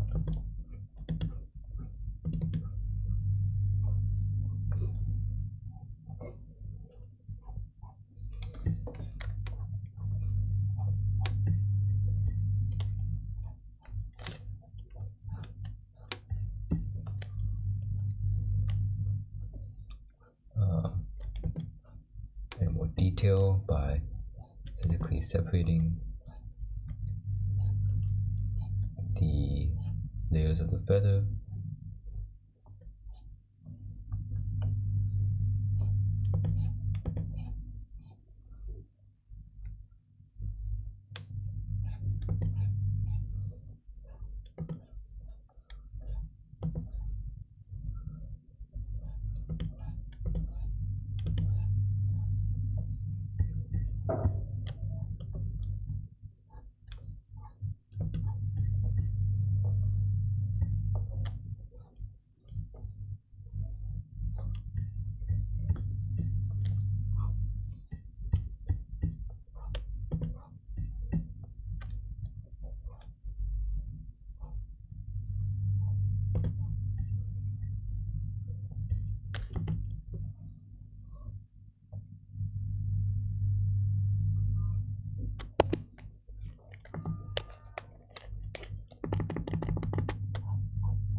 Okay, do it like this.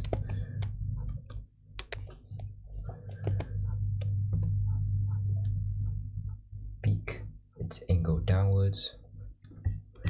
Right.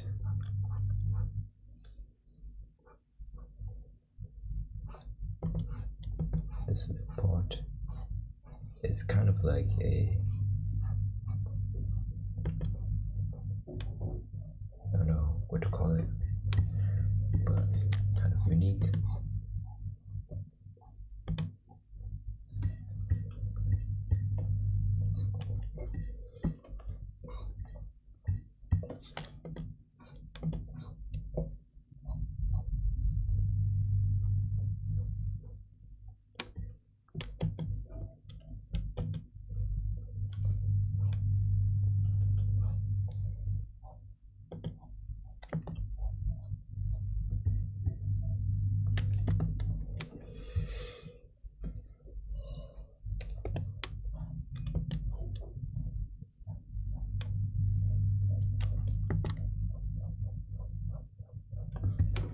Okay.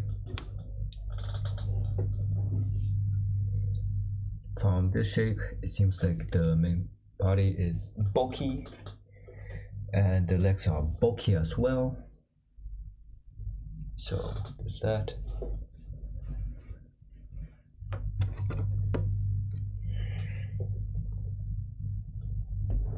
And then I'm not gonna do the eagle. Sorry. I'm not gonna do the eagle of the close up because yeah.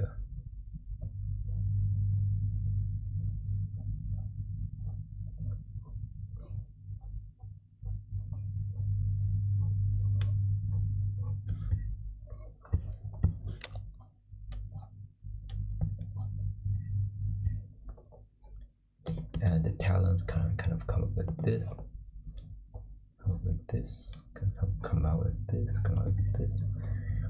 It's kind of like this kind of shape.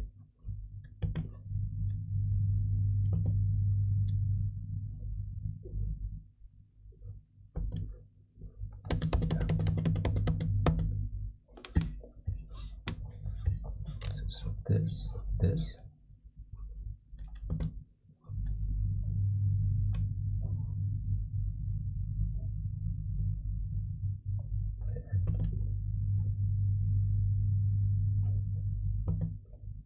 Kind of like opens up outwards.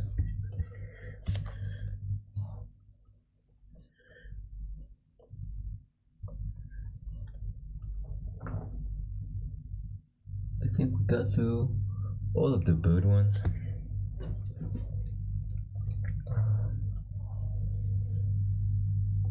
We might have time to do this eagle one actually. Yeah. Let's see. Maybe pretty cool. Yeah, no. There's not enough reference to. First, you want it to be round, then like the body this way. Like not having the entire reference is kind of iffy.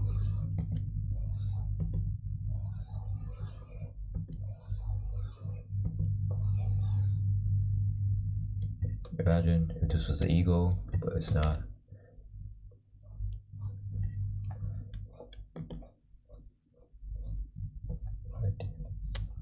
So in this case, the head is actually attached.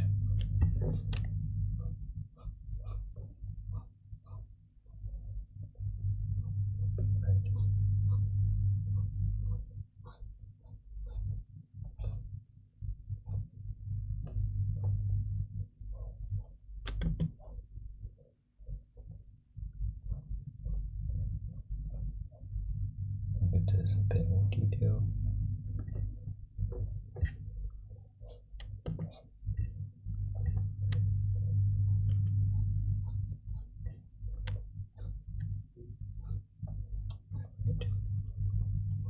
I think I'm getting much better shape recognition. This is not accurate at all. It's my assumption, like this. Right.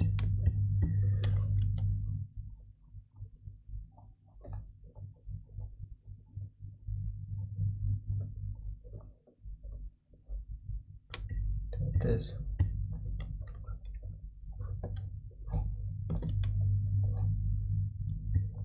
Right.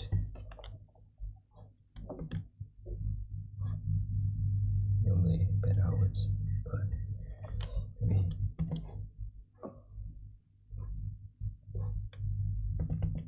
Yeah, I forgot what an eagle looks like, but it's alright. Maybe not like this. Oh, that actually looks pretty good.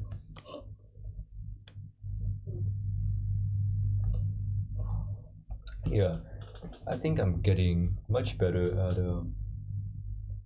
just recognizing the most basic lines to constitute a general shape.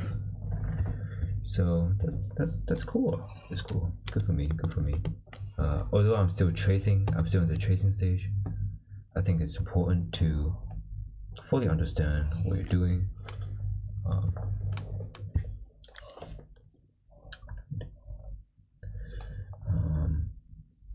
Okay, I think I did all the bird ones, so I'm gonna spend a little bit of time on horses.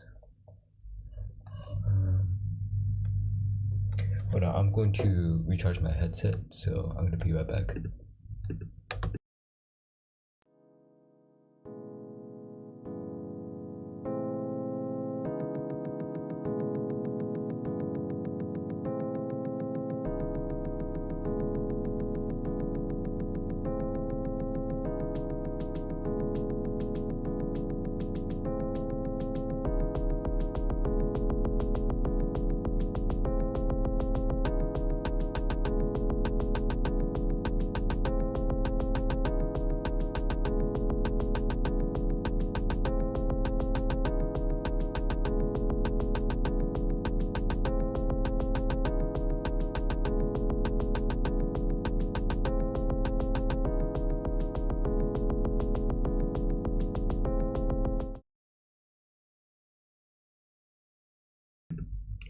I'm back. Had to charge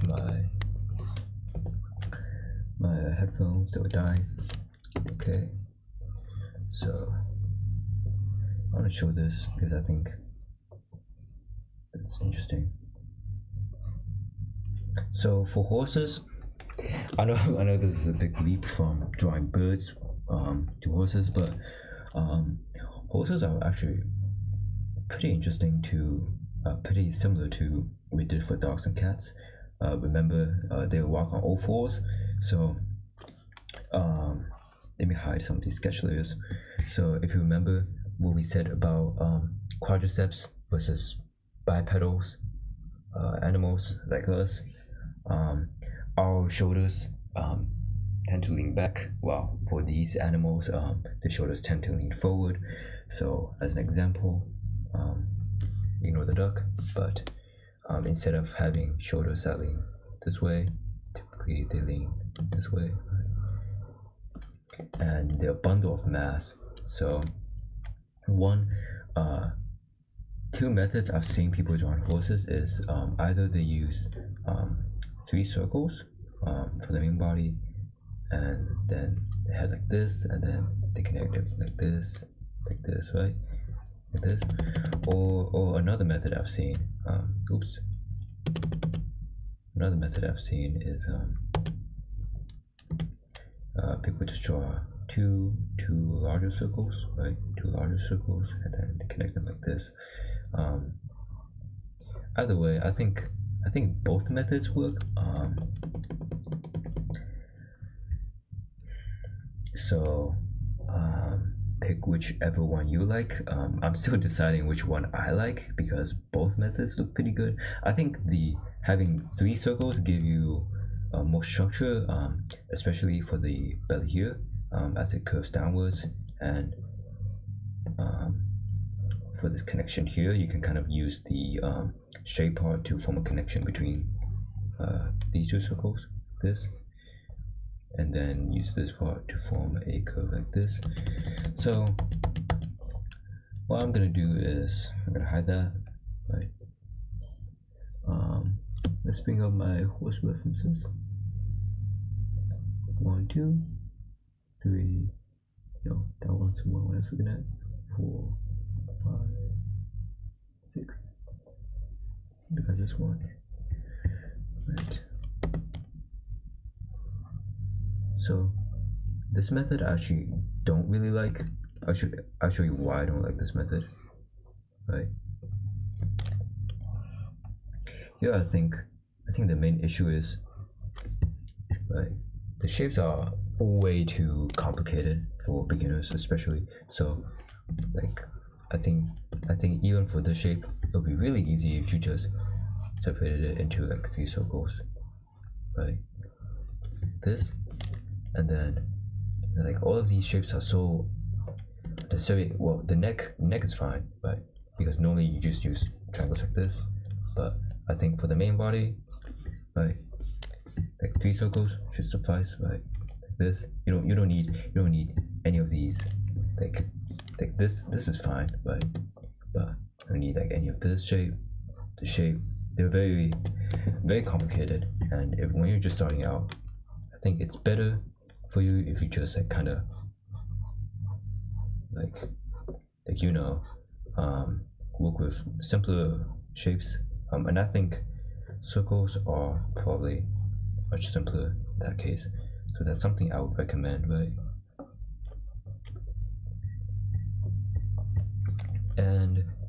And yeah, like see, I'll probably use like a something like this, right? You could separate this into 1 segment, 2 segments. Like here, I think using a circle is good because you're able to show the joints, but then again, you don't necessarily have to, right? So I'm going to stick to the 3 circle method. Yeah, I think this is the first time I've shown a bad example. Even though I'm not qualified to say so, I do think the circle method lends itself more credibility because it's just easier to work with. And once again, the lasso tool is not working, so I'm going to hide this layer. hello. There's a lot of people that seem to be joining. Hello Swordfastic, hello KV Matt, and hello Dratlemon. Welcome to the stream. We were doing birds earlier, but now we're doing horses. So I want to start off with a simpler pose. So these two poses I like as starters because the standing poses and they're very easy to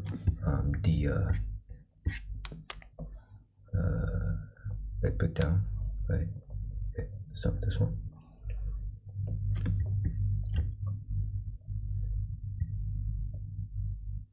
Hi, I can't wait to draw Horse Prince.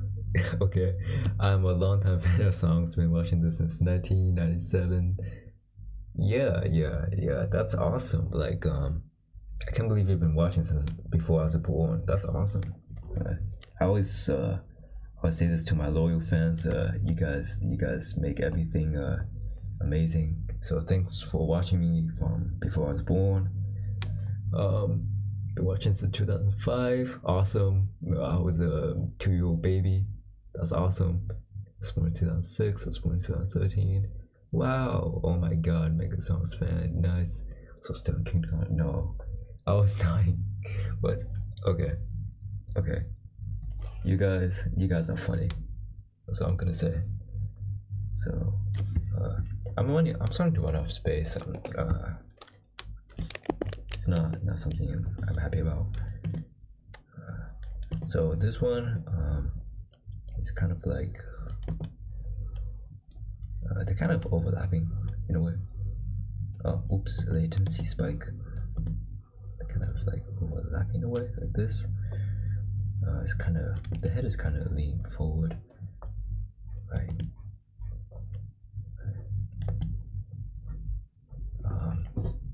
And the snout, right? The head, I'll make a parallel line here. Make some sort of divot for the head, and then this kind of square structure for the chin. And one thing I want to know a lot is check out this this muscle here. So horses, they need strong muscles in the face for chewing the kind of food, which I think is like grain or something. So do remember to pronounce the cheek muscles here. That's very important. Muscle group here for the legs, and then I like to draw like the muscle as like a circle. Once again, it's like kind of forward, but then point it like this way, right? And then it kind of divots inward a bit, and then you can also do the joint method if you want, right? It helps with placement, right? I think I might have made this a bit too long.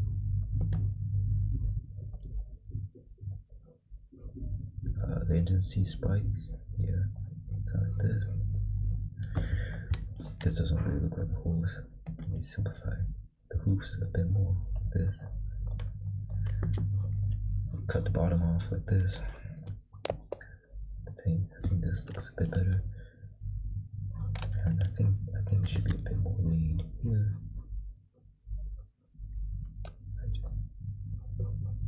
Okay,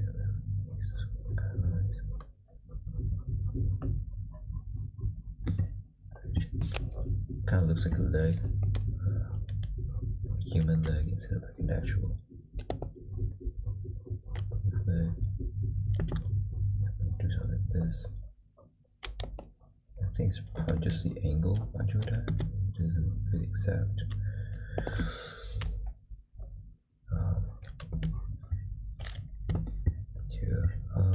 Okay, let's see how to connect the main body. Put this downward.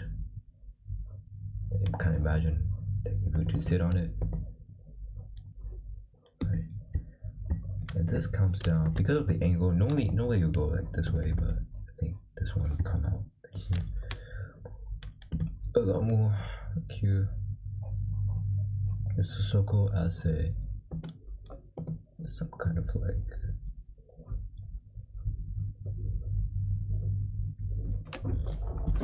let's say a placeholder marker maybe.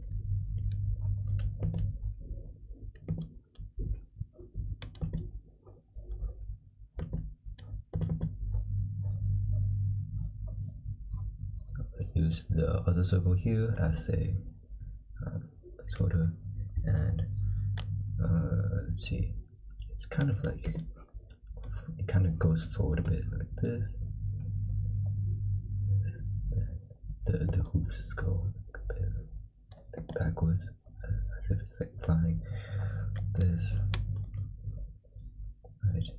And then I think the divot here can be pronunciated like this to show more motion.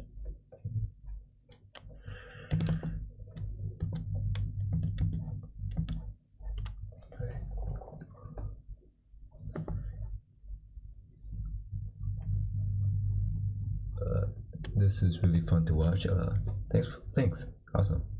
I'm glad you enjoy it. Here, I'm gonna point this out a bit, and it's kind of like a joint here, and then kind of angled back, kind of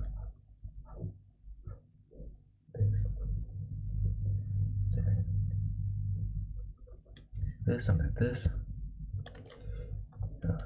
It's got tails here, and then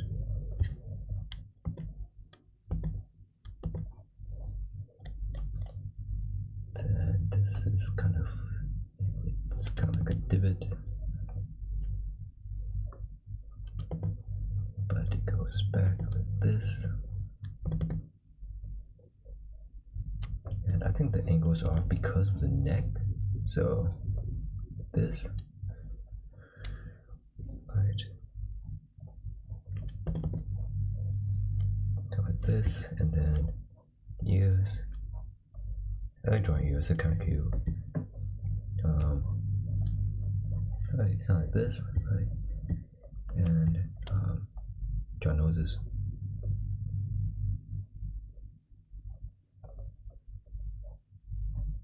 Right, kind of like this.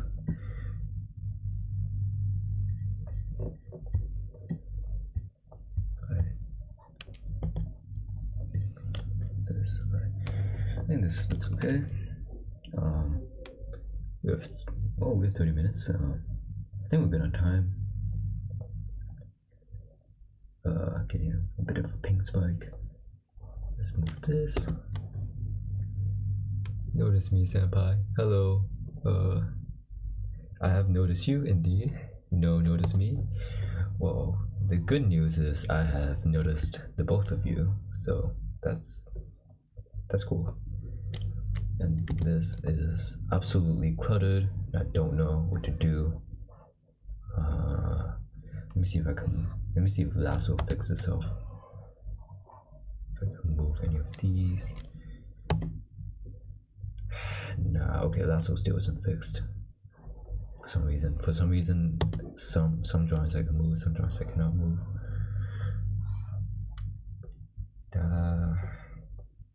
Oops.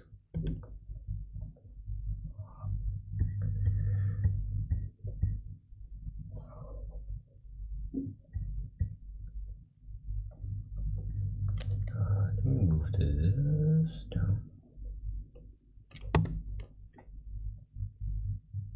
Hello, Dragon2622. Oh, there's a lot of people joining today. That's pretty awesome.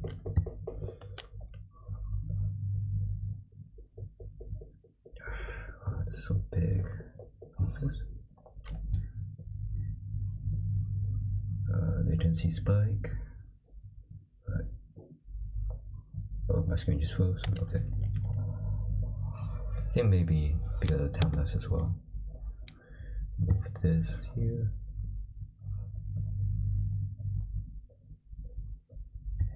Okay, now let's move this over.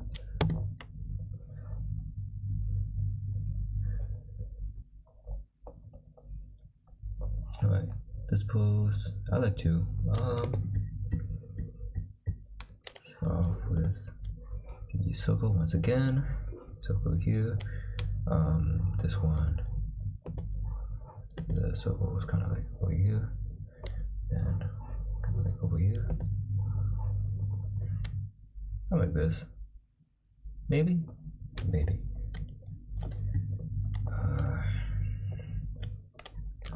I'm gonna erase part of this. Need more space. Head. I think head is here. I think this would be good. Right. Dip down, dip up. Belly. You can use the second circle as a basis for where we want the belly to be. Right. To use this for the neck, and I have a divot here to show the part where the neck connects to the main body. You can see it here as well. Here, I like tension points to give my drawing more dynamic behavior. So this is going to be a curve.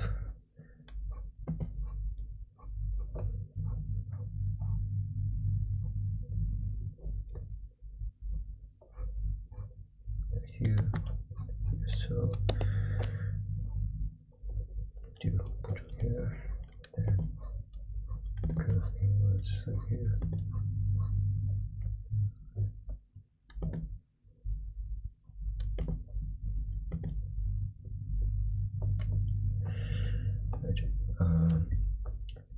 I do think the body is a bit thin.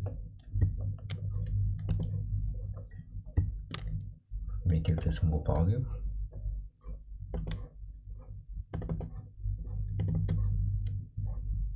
Right. It's a bit messy. Let me clean this up.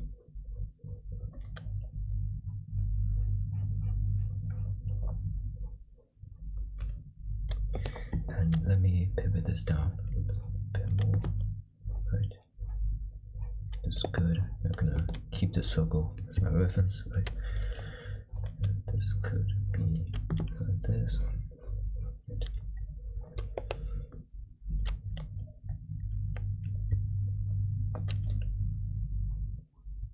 And this goes. I want it to be like here, maybe.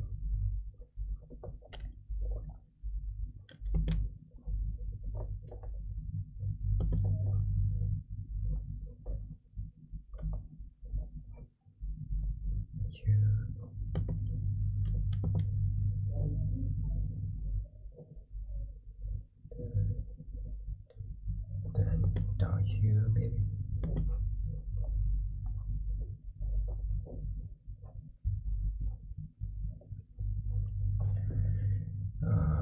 Arbitrary shapes, they're great.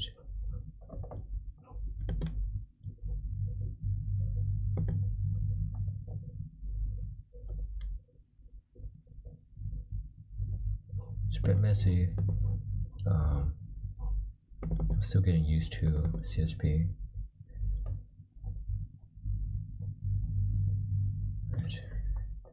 The highlight kind of goes out like this way.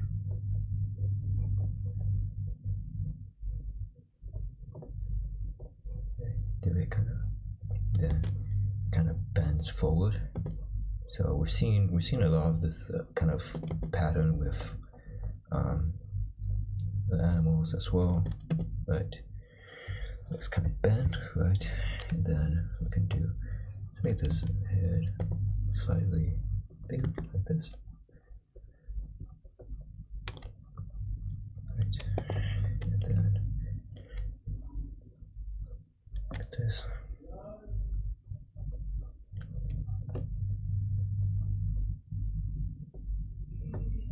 Something like this. Note the side is always thicker because it's a herbivore and it chomps on its food. The head can be shaped. Can give it more mass on the right. Give it more volume. ears, cute ears. We draw a little bit, and then the eye, other eye, right, and then up nose. It's close enough, I think.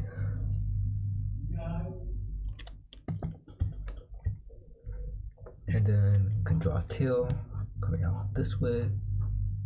Yeah, tail is arbitrary. I don't really spend that much time on the tail. But if you want to be fancy, there you go. Yeah, I like this. Now let's do a. Let me move this to a different place now.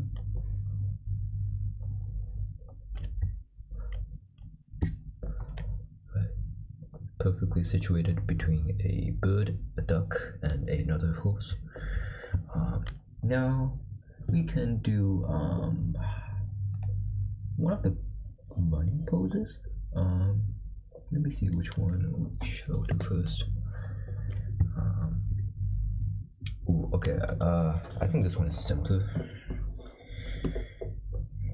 So this one I'm gonna save for last.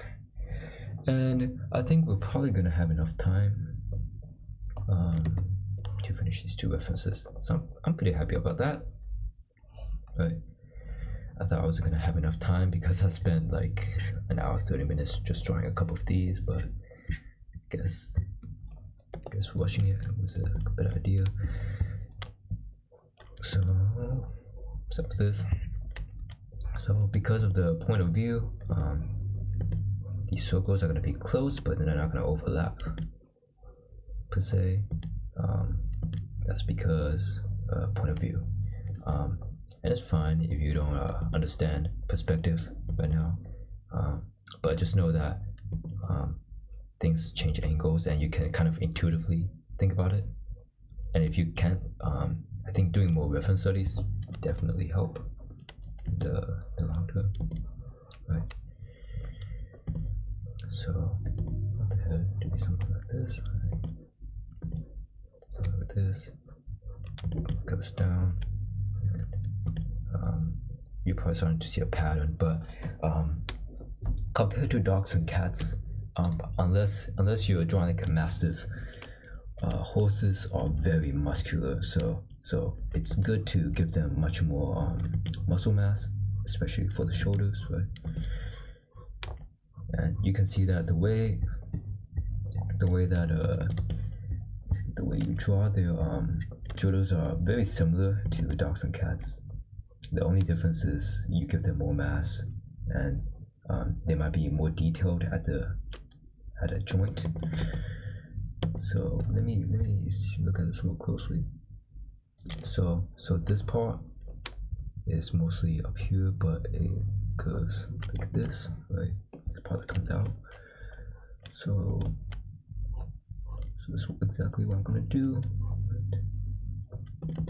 I'm gonna use more of a trapezoid shape here. Joint here, then it's kind of angled a bit inward, but not really, kind of hard to see. And then it's gonna kind of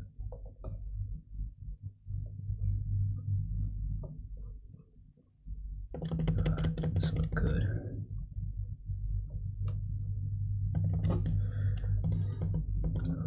So it's the front is slanted, and then there's a protrusion in the back, but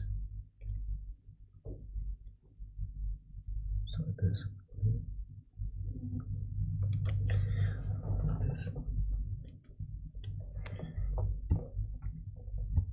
And then this part is outstretching out in the front. This galloping kind of motion, right? Gonna make this lean forward. So this, and gonna. And this is a bit longer than I would have liked, so I'm gonna crop this.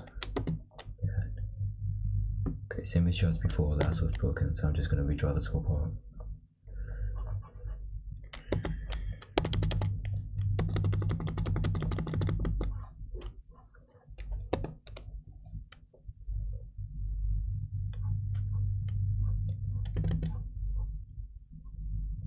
And I encourage you guys to, if anybody's still watching, to do as much reference studies as possible. And I especially encourage people to trace, even though that might be counterintuitive.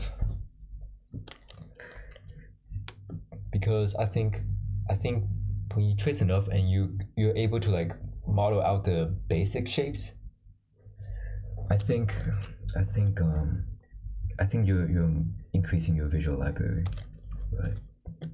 So the next time you see a horse, like you can just tell like what kind of basic shapes they have. Like I have drawn a horse probably like only twice, but that tracer, yeah, I traced 2 of them, so I basically have a general idea of what kind of shapes constitute like the back of a horse or like the belly of a horse, right? It's just kind of like muscle memory plus visual library, right? And now I'm doing this free-handed, like even though I'm like copying from a reference, like it makes the process much easier.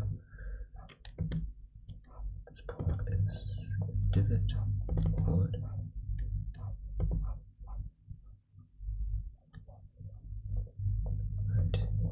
This part is kind of like in the back, so it's hard to see, but you can see it's like kind of the hind legs like this.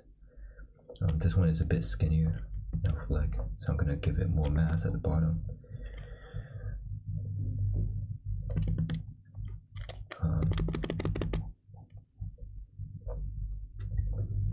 Yeah, I know a lot of people like stigmatize like tracing.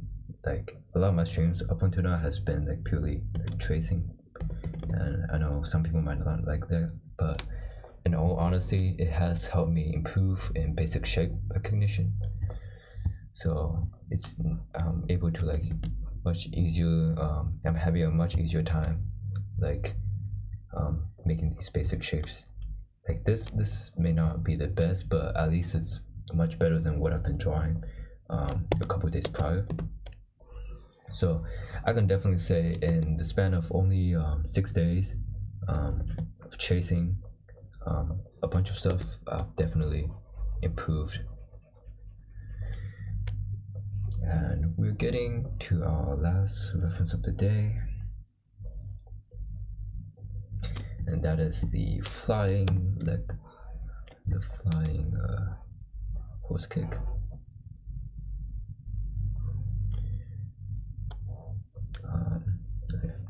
Okay, apply transformation. I'm gonna move some of these models upwards.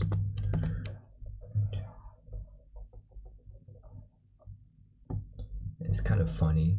I think if you know how to draw like a basic dog or a cat, like you can pretty much draw any 4-legged animal. You can draw a pig, you can draw a horse, as long as you know how to deconstruct them. Like all 4-legged animals are pretty much the same. If they have longer legs, like they walk, not like lizards or like other non mammals, say, right? But it's pretty easy to draw mammals once you know how to draw one of them.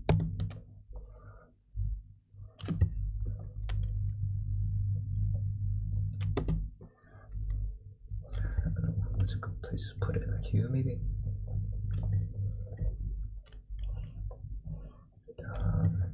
Okay, so this is not a perspective-driven piece. So all the circles are relatively, they touch each other, but they don't overlap, which is a good thing. And it looks like there's a curve here. So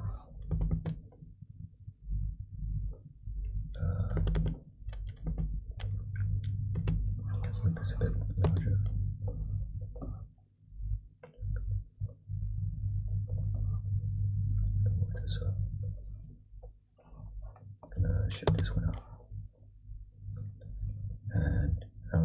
shapes are all overlapping. I'm gonna bring this to the front on top of my sketch layers.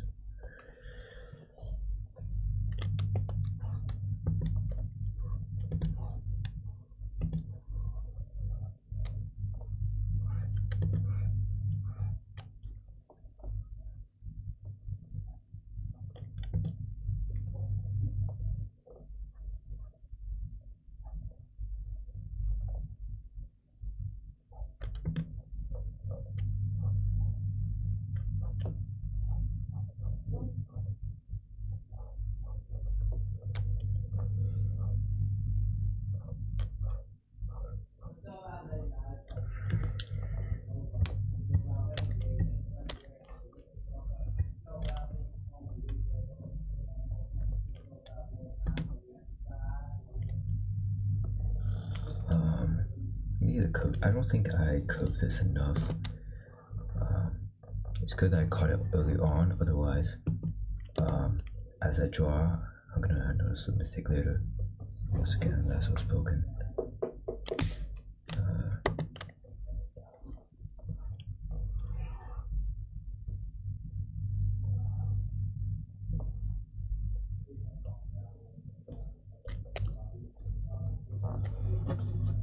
Okay, and then I'm just gonna redraw this, and it doesn't matter. I just like using the lasso for convenience, but if it's not gonna work, then it's not gonna work.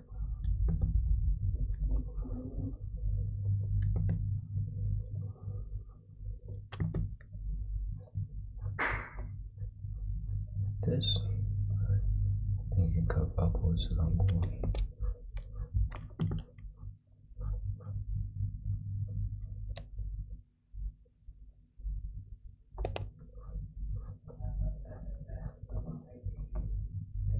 Once again, I'm going to use this as the basis. Right. Just going to connect to the second circle. You can probably see it around here, but I want to specify that this leg makes a curvature so it protrudes out. But it's starting to be a lot of lines.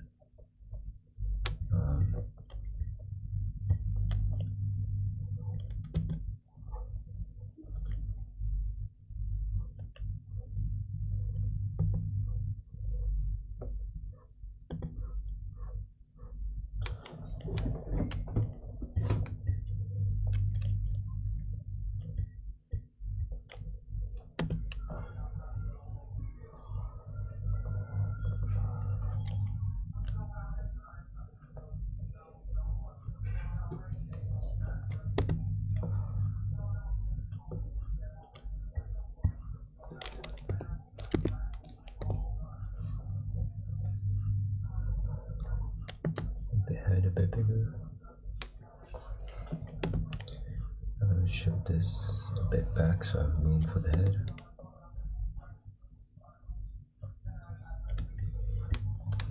And the head is kind of like leaning down a bit. Just again, kind of like this rectangular shape. Can make this a bit bigger. Shape. Yeah, like this a bit. I think it's just a neck here. Neck here may be a bit small. So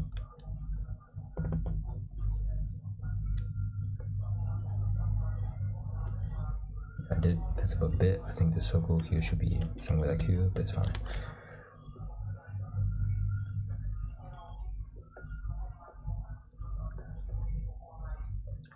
This leg is kind of angled like this.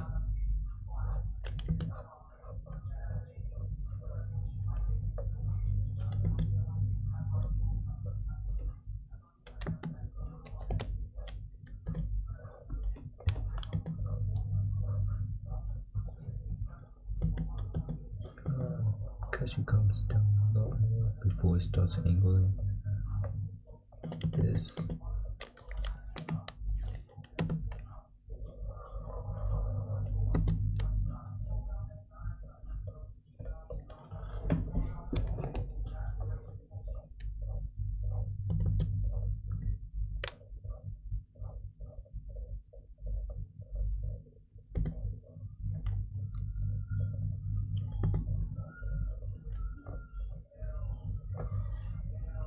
read this anymore, so I'm gonna close this side.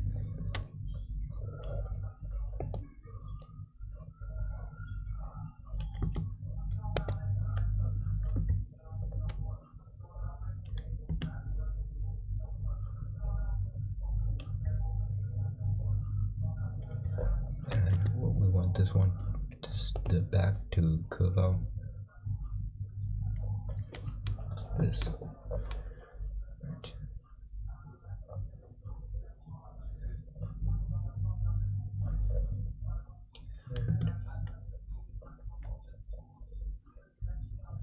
Like this. Once again.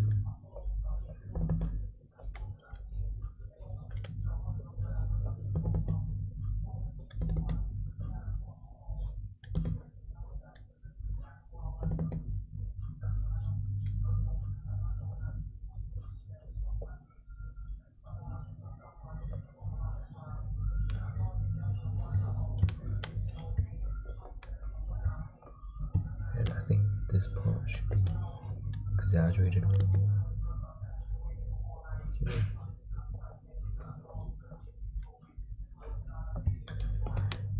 Then this part kind of comes out like this.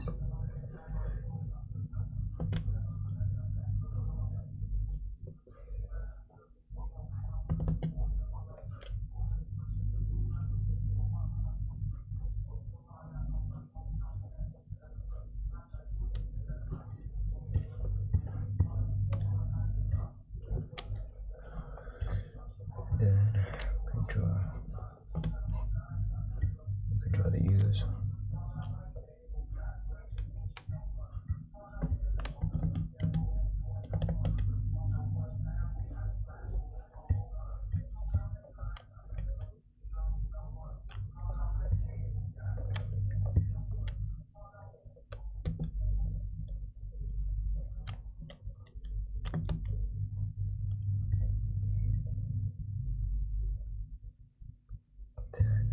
I think the back is still a bit too flat, so what I'm going to do is angle this up, then downward, like this. So in reality, the circles, when we do the circles for the guidelines,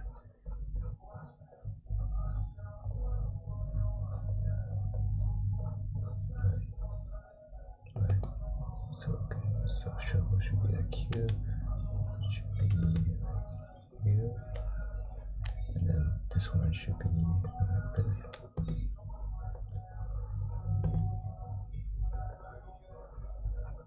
Like this way.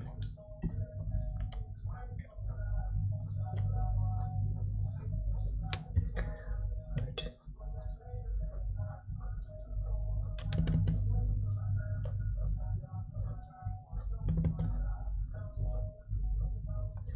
Like this.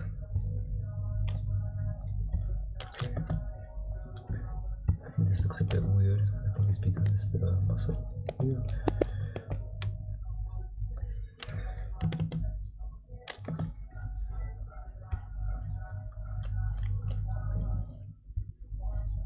Yeah, this is good.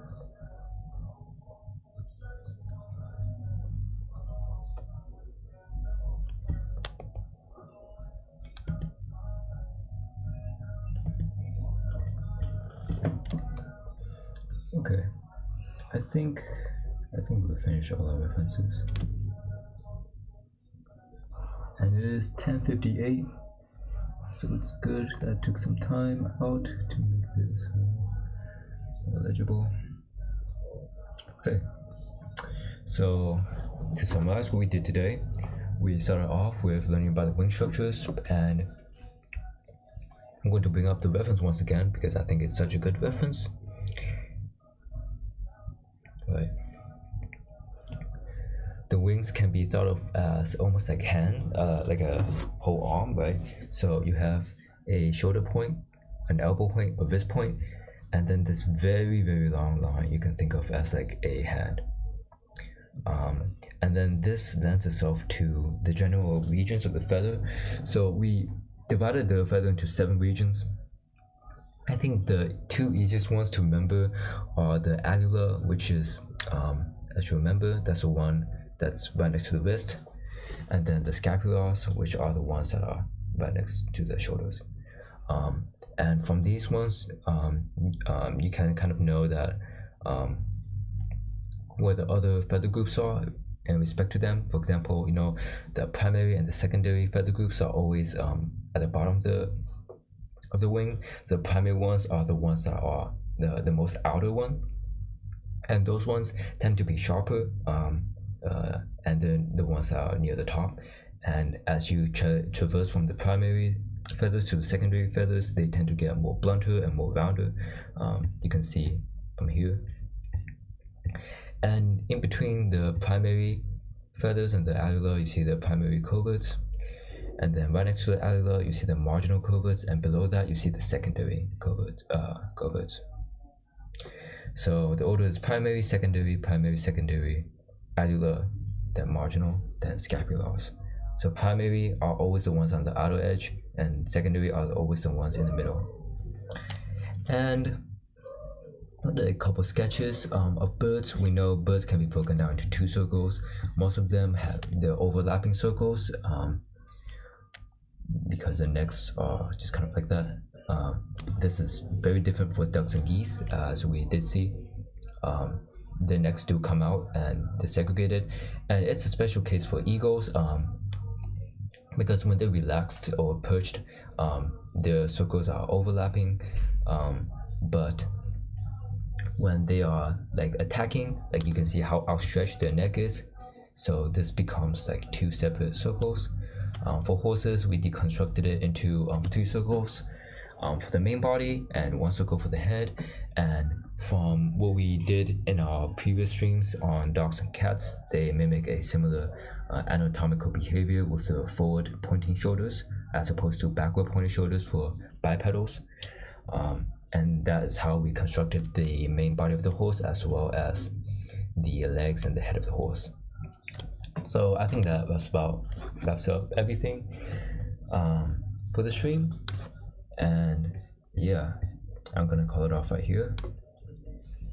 So thank you guys for watching, and we'll be back tomorrow. Goodbye.